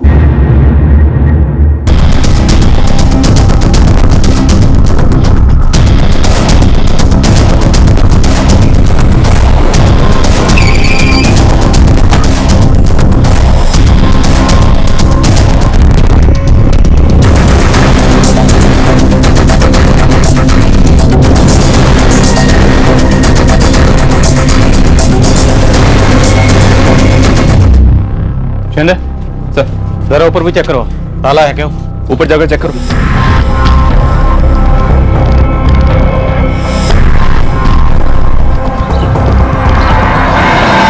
साहब, मैं इस यूनिट में पहले आया हूँ, लगभग 2 महीना पहले, जब ये केस शुरू हुआ था। सर, ऊपर भी लॉक है। सर, ऊपर भी ताला लगा। Okay sir. ये बिंदी बनाने की यूनिट तुम्हारी बहन चलाती थी? जी, सरिता दीदी और नरेंद्र जीजा जी। नंबर दो दोनों के। यूनिट पर ताला लगा हुआ है। साहब, तब जब आया था यूनिट चालू थी। यहाँ उस मैडम के साथ एक 10-12 साल का बच्चा भी था और एक नौजवान लड़का भी। उस वक्त ये चंदन और कमल, ये दोनों देखे थे यहाँ? साहब, अंदर जाकर नहीं देखा था, देखा होता तो याद होता। मैंने आपको तभी बता दिया था जब इन दोनों को दुकान के सीसीटीवी फुटेज में देखा था। सर, सुमन की बहन सरिता और उसका जीजा नरेंद्र चंद्रा इस यूनिट को चलाते हैं। ज्योति उनसे कांटेक्ट करने की कोशिश कर रही है। The number you have called is currently switched off. The number you have called is currently not. लगता है तेरी बहन सरिता चंद्रा और उसका पति नरेंद्र चंद्रा इस खून में शामिल है। सर, नरेंद्र चंद्रा और उसकी पत्नी सरिता चंद्रा दोनों के फोन स्विच ऑफ जा रहे हैं। सुमन कह रही है कि वो लोग उस यूनिट के ऊपर वाले फ्लोर पर रहते थे। यहाँ ऊपर और नीचे दोनों जगह ताला है। एक काम करो, इन दोनों मियाँ बीवी के फोन रिकॉर्ड्स निकलवाओ। लगता है फाइनली हम टारगेट पे। Okay sir. Sir, DCP office से इस यूनिट में ब्रेकिंग करने की परमिशन लो। सर तुरंत। साहब, अपनी एक टीम के साथ इस जगह पर हर वक्त कड़ी निगरानी रखो। इस मासूम के खून का राज यहीं कहीं दफन है। इस जुर्म का बीज इसी यूनिट में बोया गया है।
अर्जुन और विकी कमरे में है ना?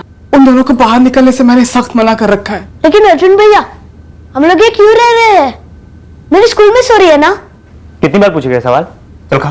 पूछना तो पड़ेगा, कोई कुछ बताता ही नहीं है, ना मम्मी पापा ना तुम। तो ये लास्ट बार पूछ रहा है और मैं लास्ट बार बता रहा हूँ। हम कहीं और जाके रहने वाले हैं, इसलिए यहाँ पे रह रहे हैं। समझ गया? चल खाना खा। मुझे मेरा स्कूल नहीं छोड़ना। खा चुपचाप। नहीं खाऊंगा। खा। नहीं खाऊंगा। तो लाफा खाएगा। बहुत मुश्किल से टिकटें मिली हैं परसों की। एजेंट को साला 3 गुना देना पड़ा है। मुझे तो बहुत डर लग रहा है। आप लोग तो निकल लोगे, हम दोनों का क्या होगा? मैंने तुम दोनों की टिकटें भी करवाई हैं। हम सब लोग साथ जा रहे हैं, ठीक है? लेकिन निशा और सुमन, वो दोनों भी बेहाल होंगे हमारे फिक्र में। बात भी नहीं हुई कई दिनों से। वो दोनों क्या नरेंद्र जी, क्या? देखो, जैसा सोचा था वैसा नहीं हुआ है। बात गड़बड़ा गई है पूरी तरह। सुमन और निशाद दोनों को पुलिस ने पकड़ लिया है। अब पुलिस, कहीं पुलिस हम तक तो नहीं पहुंच रही?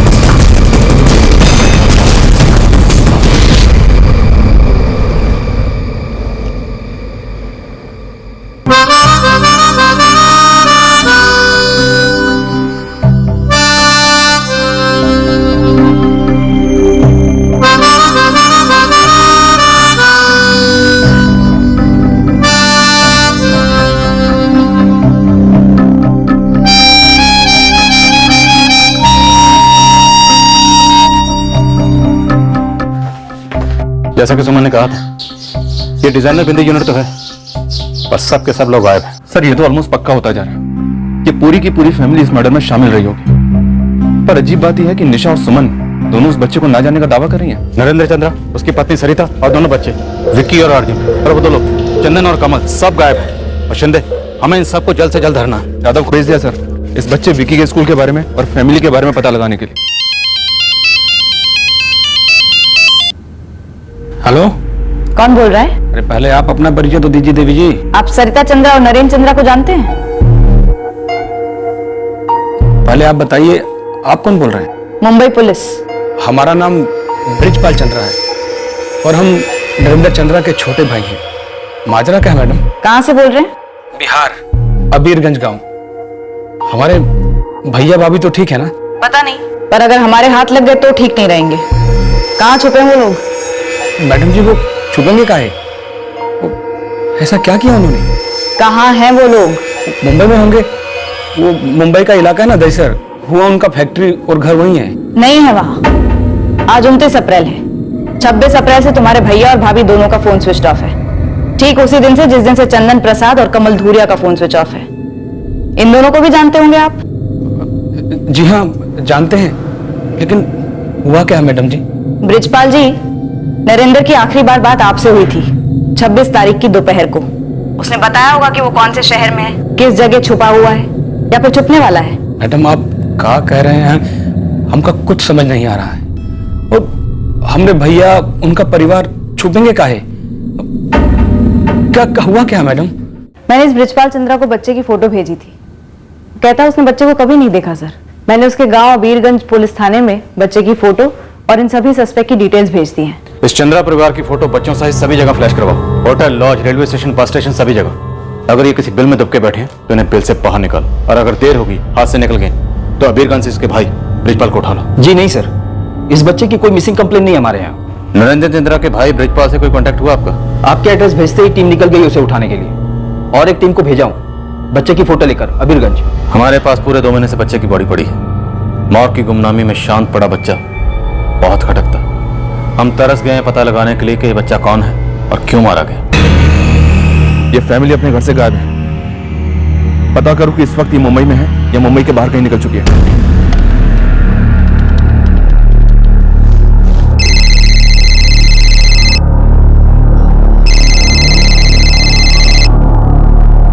बिहार से फोन है, लैंडलाइन से। तब तो उठा ही लो, ब्रिजपाल भैया का होगा।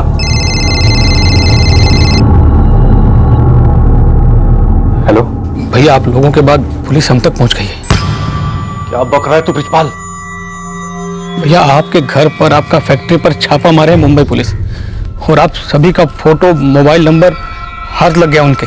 हमको भी फोन की थी मुंबई पुलिस और आपके बारे में पूछ रही थी। कहाँ हैं आप लोग? कल की ट्रेन है भैया, लगता है हम भी पूरा फंसने वाले हैं। अरे हम कहाँ भागेंगे? अब कहाँ तक भागिएगा आप भी?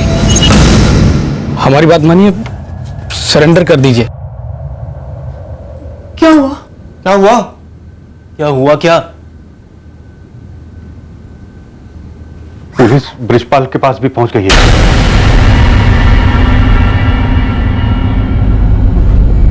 अब हमारे पास जाने के लिए कोई जगह नहीं बची। इसे कहते हैं अखंड कंजूसी पापा। फ्लाइट का खर्चा बचाने के लिए आपने ट्रेन का टिकट करा दी, अब जेल में पैसे लेकर चाटोगे क्या? अगर फ्लाइट करा लिया होता तो आराम से निकल जाते, लेकिन नहीं, हम चिंदी चोर हैं और चिंदी चोर ही रहेंगे ना। चुप रहे, आज हम लोग सब बर्बाद हैं, सिर्फ तेरी वजह से। ये सब गड़बड़ी आपकी वजह से हुई है नरेंद्र जी। बिना वजह हमारी जिंदगी भी बर्बाद हो गई।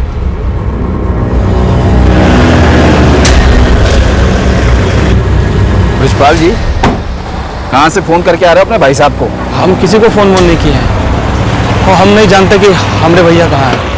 चलो अब चलो अंदर। इस बच्चे को देखा है कहीं अबीरगंज में? साहब, लेकिन आप इस बच्चे के बारे में काहे पूछ रहे हैं? इसका कोई मर्डर कर दिया मुंबई में। मर्डर? साहब, हम तो सुने जिसको कोई बीमारी हो गया है, उससे मर गया ये। मतलब तुम जानते हो उसको? हाँ साहब, ये पास में इसके भाई का दुकान है।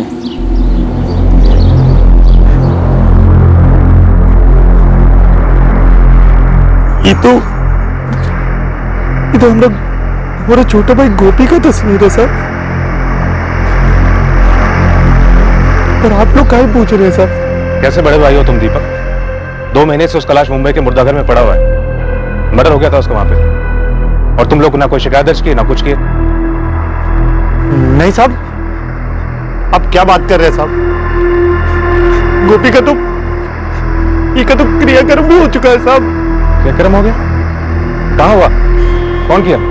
तुम अपने हाथ से किए? सर, बच्चा आइडेंटिफाई हो गया है। अबीरगंज का? जी सर, गोपी महतो। सर, उसके माँ बाप का कहना है कि गोपी की मौत मुंबई में हुई और उसका क्रियाक्रम भी कर दिया गया है। वो क्रियाक्रम का राज क्या था? और बड़ा अजीब है, इतना छोटा बच्चा और उसके ब्रदर दीपक और गोपी की मदर को कोई शक तक नहीं हुआ। अजीब और बदनसीब तो उस गोपी की किस्मत थी, और उससे भी दर्दनाक थी उसकी मौत की कहानी, जिस पर इस तरह से पर्दा डाला गया। यह केस आराम से परफेक्ट क्राइम की सिलेक्ट लिस्ट में शामिल हो सकता था, पर बीच पटरी में ही ऐसा होने से रोक दिया गया। सिर्फ एक आदमी के लालच की वजह से, कुली राजू सिंह।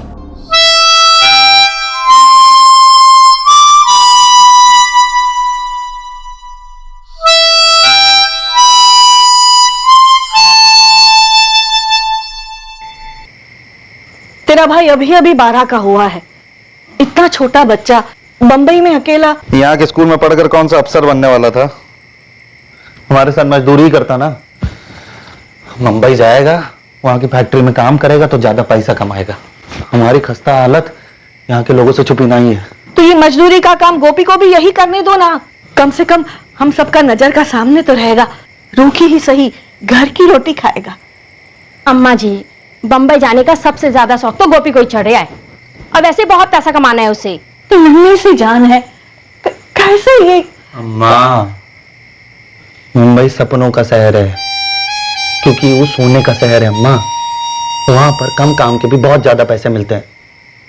तुम टेंशन ना लो। हम जाऊंगा भैया, बिल्कुल जाऊंगा। तो ठीक है बेटुआ, हम बात फिक्स करते हैं ब्रिजपाल भैया से। हाँ, उनके बड़े भाई है नरेंद्र भैया, वहाँ मुंबई में उनकी कोनो फैक्ट्री है, तो वहाँ पे तो का नौकरी करनी होगी। जी जान लगा के करेंगे, आप टेंशन ना लो। और रहने खाने का तो वही लोग देख लेंगे, बाकी पगार मिलेगा महीने का 1500 अलग। 1500?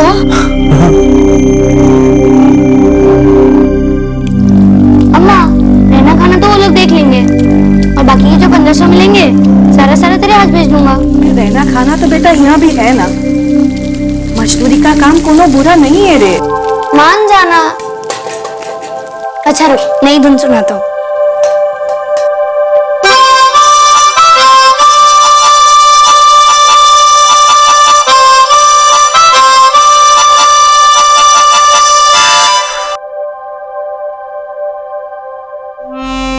ब्रिजपाल भैया हमको बहुत अच्छे से जानते हैं साहब, हमारे बाबूजी को भी जानते थे साहब। जब उनके भाई नरेंद्र भैया मुंबई से आए साहब, तो ब्रिजपाल भैया बोले हमको कि उनके भैया को मुंबई में अपनी फैक्ट्री में काम करने के लिए लोग चाहिए। हमको पूछे थे पर हम मना कर दिए साहब, पर हम उनसे बोले सच गोपी जाना चाहिए। और वो लोग तुमको बोले कि गोपी की मौत बीमारी से हुई? हाँ साहब, यही बोले हमका। और वो लोग तो गोपी की लाश को गांव भी लेकर आने वाले थे क्रियाक्रम के लिए।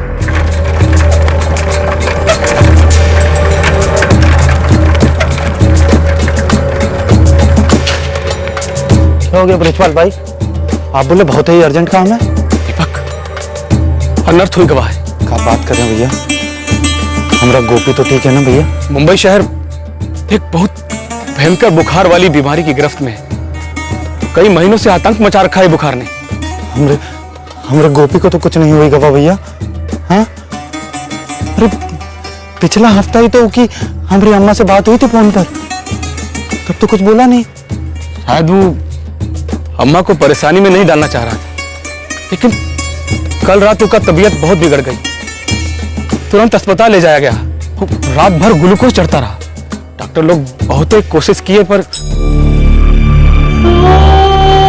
भगवान का मर्जी कुछ और था। आज सुबह गोपी दम तोड़ दी।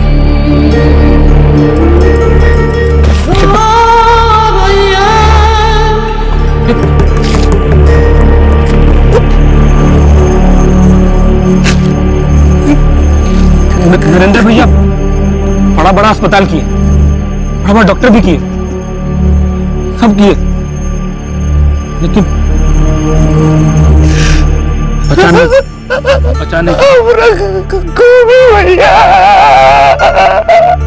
बीमार था तो उसे यहाँ भिजवा सकते थे ना, हम उसका इलाज कराते। ऐसे कैसे?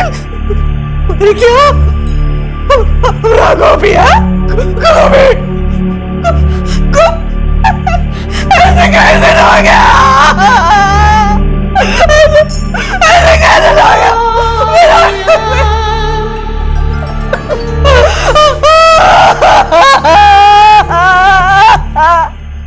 हम कहे थे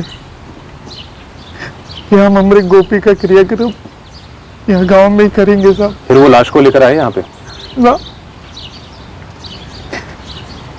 12 तारीख को ब्रिजपाल भैया हमको दोबारा से मिले।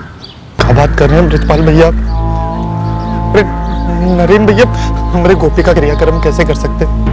हम हमारे भाई को देखे नहीं है अभी तक, उनको विदा नहीं किए। हमारी अम्मा नहीं देखी है उनको।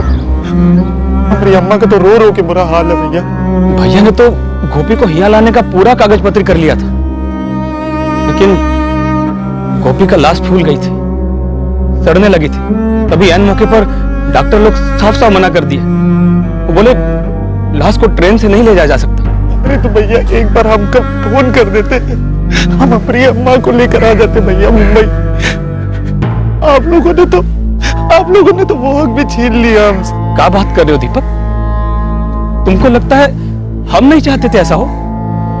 अरे हम तो सोच रहे थे पटना से एरोप्लेन में भेज देते तुम दोनों, लेकिन वहां डॉक्टर लोग बहुत हो हल्ला मचा रहे थे। ऐसे भी नरेंद्र भैया गोपी की मौत के बाद बहुत उदास थे। अब लाश को मुर्दाघर में सड़ने नहीं दे सकते थे ना। भैया हम काम भूत करेंगे हमारी माँ को, कहाँ भूलेंगे वो को? तकदीर का लिखा था दीपक, टाला नहीं जा सकता था। नरेंद्र भैया बोले हैं वो आएंगे अम्मा जी से मिलने, उससे पहले 50,000 रुपए भिजवा रहे हैं। उसके बाद ब्रजपाल भैया आकर के हमारे हाथ में 50,000 रुपया पकड़ा गए साहब। हम उन पर कौन शक ना कर सके साहब, ना ही उनके बड़े भैया। हमारा तो वहां तक बुद्धि नहीं चलती है साहब। दीपक, तुम्हारे छोटे भाई का कत्ल हुआ है और वो लोग इस जुर्म को छुपाने की फिराक में थे। हमारे छोटे से मासूम भाई को काहे मार दिए वो लोग साहब? काहे मार दिए ये तो वो लोग ही बताएंगे जब हम उन लोगों की खाल उतारेंगे। हम तुम्हें मारने के लिए ना ही गोली खर्च करेंगे और ना ही सूटकेस खरीदेंगे तुम्हारी लाश को ठिकाने लगाने के लिए। हम उनसे आज ही बात किए हैं, उनके दूसरे नंबर पर। उसका दूसरा नंबर क्या है? कहाँ छिपा है वो? ये वक्त वो मुंबई में है, कल का ट्रेन है उनका। मुंबई में कहाँ? पूरा एड्रेस दो फटाफट।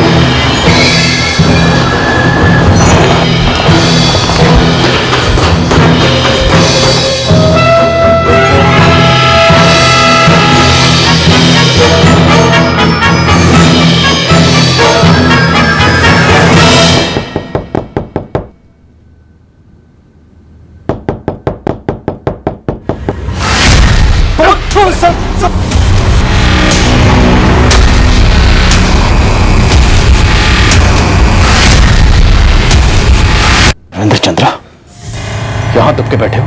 क्या सोचा था बच जाओगे? जिस 12 साल के मासूम बच्चे को तुमने मारा है ना, उसका वजन भले ही हल्का था, लेकिन उसकी लाश का वजन इतना भारी था जिसके नीचे तुम लोगों को गर्क होना ही होना था।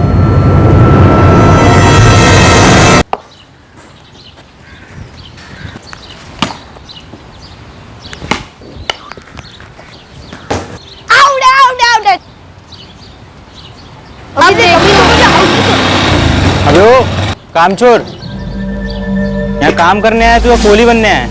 क्या करने आया? भैया मैंने उसे खुद बुलाया था, मेरे साथ कोई खेलने वाला नहीं था।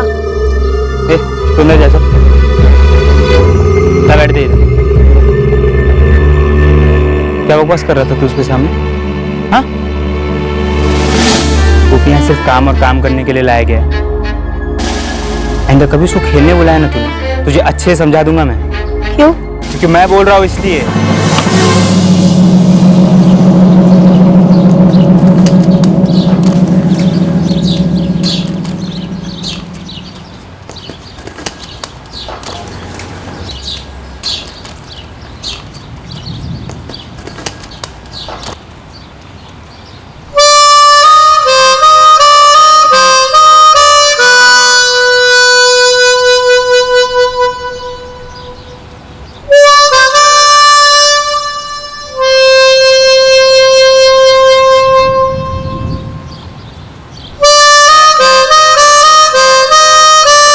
इधर कुछ नहीं भैया, हम तो बाजा बजा रहे थे। अंदर काम नहीं है क्या साले?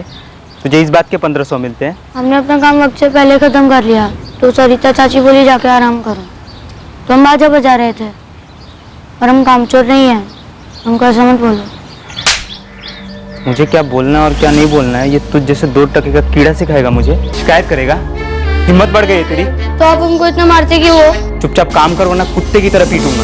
अर्जुन क्या कर रहा है तू ये? मम्मी दिन भर काम छोड़ के माउथ ऑर्गन बजाता रहता है और ऊपर से कहता है कि तुमने परमिशन दी है। हाँ मैंने उसे आराम करने के लिए बोला था थोड़ी देर। लेकिन क्यों? तू बीच में मत पड़। उसने समय से पहले अपना सारा काम खत्म कर लिया था। अब वो अपने आराम के टाइम में जो करे उसकी मर्जी। मम्मी ठीक तो हो आप? 1 नंबर का काम चोर है ये। पापा इसको गांव से काम करने के लिए लेके आए थे, माउथ ऑर्गन बजाने के लिए नहीं। 1500 देते हैं इसे, 1500। 100 की औकात नहीं है इसकी। अर्जुन मैंने बोला ना तू इसमें दखल मत दे। चाची भैया को समझा दो कि आइंदा से मुझे गाली भी ना दे और मारे भी नहीं। जब भी दिखता हूँ मारने लगते हैं। अर्जुन आइंदा से तू इस पर हाथ नहीं उठाएगा, समझा? और मेरी बात को हल्के में मत ले। अब जा यहां से, जा यहां से। बेटा गोपी तू ना अर्जुन भैया के सामने ही मत आया कर। चाची हम नहीं आते उनके सामने, वो ही आगे पीछे से आकर मार देते हैं। अब वो नहीं करेगा वैसा, मैंने बोला है ना उसको। जा तू अपने कोने में जाकर थोड़ी देर के लिए सो जा। साहब हम लोग तो ईमानदारी से काम करते हैं साहब। ईमानदार मजदूर बच्चों के कत्ल में भागीदार नहीं होते। नहीं साहब, नहीं साहब, उसका मर्डर हुआ तब हम तो वहां थे भी नहीं।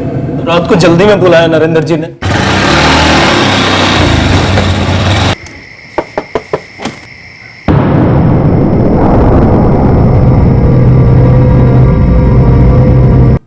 साफ दिल, खुशी प्यारे, नेक और साफ दिल बच्चे की लाश को एक सूटकेस में ठूस कर तुम लोग अपने गांव ले जा रहे थे, झूठ बोलकर कि वो बीमारी से मारा गया।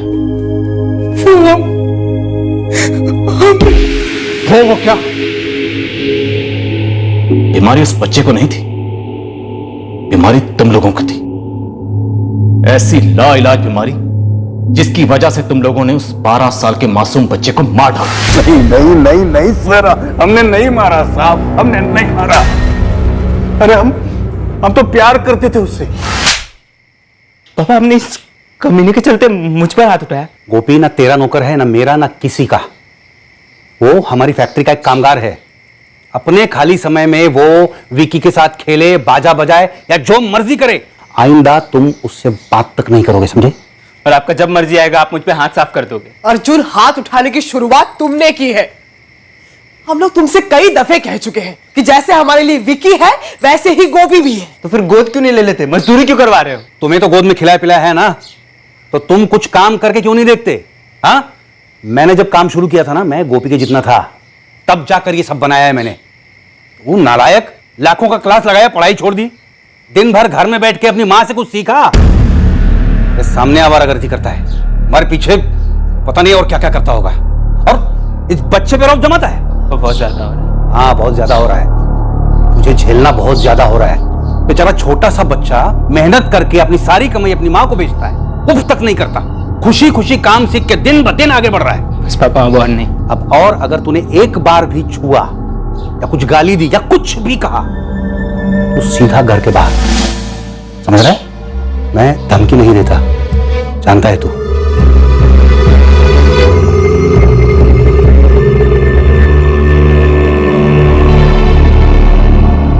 आइंदा अर्जुन तुझे कुछ भी कहे तो सीधा मेरे पास आ जाना।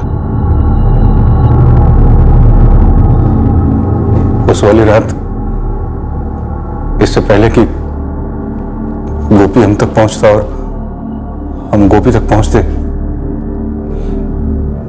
बहुत देर हो गई थी साहब।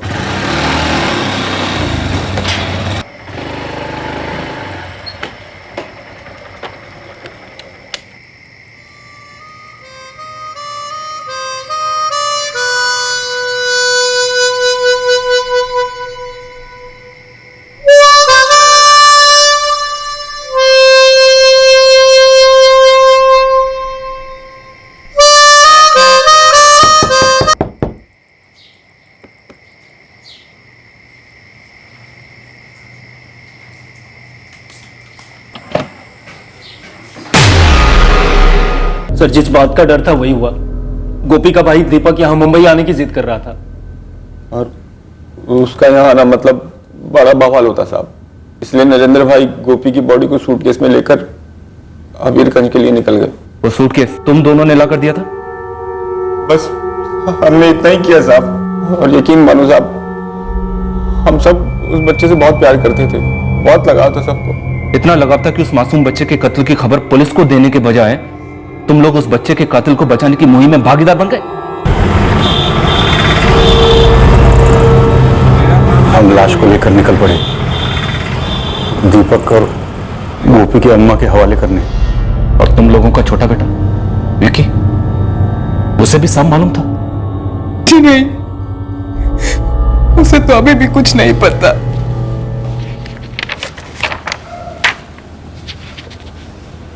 पुलिस अंकल, मेरे मम्मी पापा कहाँ हैं? मुझे इनसे मिलना है। और अर्जुन भैया कहाँ हैं? बैठो बेटा, आएंगे।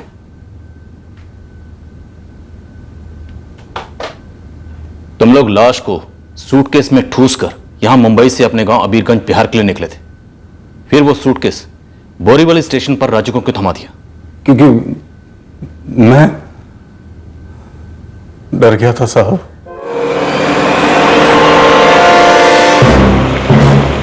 एक मिनट रुको भाई, एक मिनट रुको।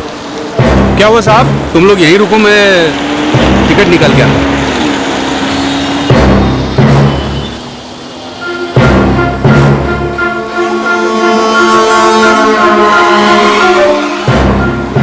15 मिनट से ऊपर हो गया है। शायद लाइन लंबी होगी। फोन करके पूछो ना आप एक बार। ठीक है, पूछती हूँ। हेलो, कितनी देर लगेगी? सविता सुनो, सिर्फ सुनो, बोलो मत कुछ, ठीक है? तुम विकी को वहां से लेकर के निकलो, बोलो मैंने तुम्हें टिकट विंडो पे बुलाया है, क्योंकि मेरे पास छुट्टे पैसे नहीं है टिकट लेने के लिए। देखो ये सब इसलिए क्योंकि हम लोग बैग लेके अंदर नहीं जा सकते। सुन रहे हो तुम? हम लोग स्टेशन के अंदर जा नहीं सकते, यहाँ पे स्कैनर लगा हुआ है। ठीक है भैया, वहां पर उनके पास छुट्टे पैसे नहीं, मुझे जाकर देना पड़ेगा। आप यहीं रुकना। तुम लोगों ने अपने खुद के बच्चे को मर्डर के चार्ज से बचाने के लिए किसी गरीब के बच्चे को सूटकेस में ठूस दिया। एक गरीब परिवार के साथ इतना बड़ा नाटक रचा। 50,000 देकर क्या सोचा? गंगा नहा ली? खुद की भी औलाद है ना, लेकिन किसी दूसरे के बच्चे की कीमत 50,000। एक इंसानी जिंदगी की कीमत 50,000। तुम लोग इंसान कहलाने के लायक नहीं हो। और कानून को क्या समझा? दूध भात। स्कैनर से बच निकले तो बच के कानून से। अरे तुम दोनों तक पहुंचने के लिए हमने जमीन आसमान एक कर दिया। जमीन आसमान तो क्या, जमीन के नीचे और आसमान के ऊपर भी कुछ होता ना तो वहां भी पहुंचते, जरूर पहुंचते, जैसे अब पहुंचे।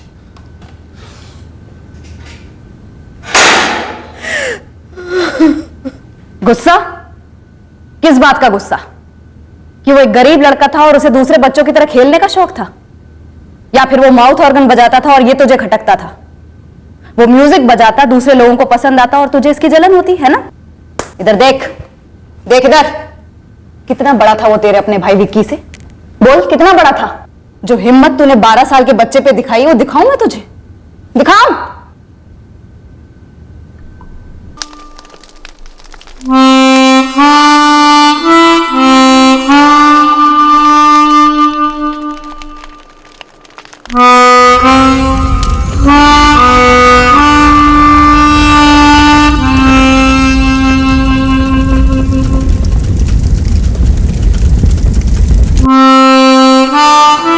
गोपी की मां मीनाक्षी महतो मुंबई तक का सफर करने की हालत में नहीं थी।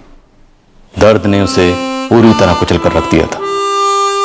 वो पहले ही अपने बेटे की मौत का शोक मना चुकी थी और अब दोबारा से उसके भयंकर कत्ल की हकीकत का सामना कर रही है।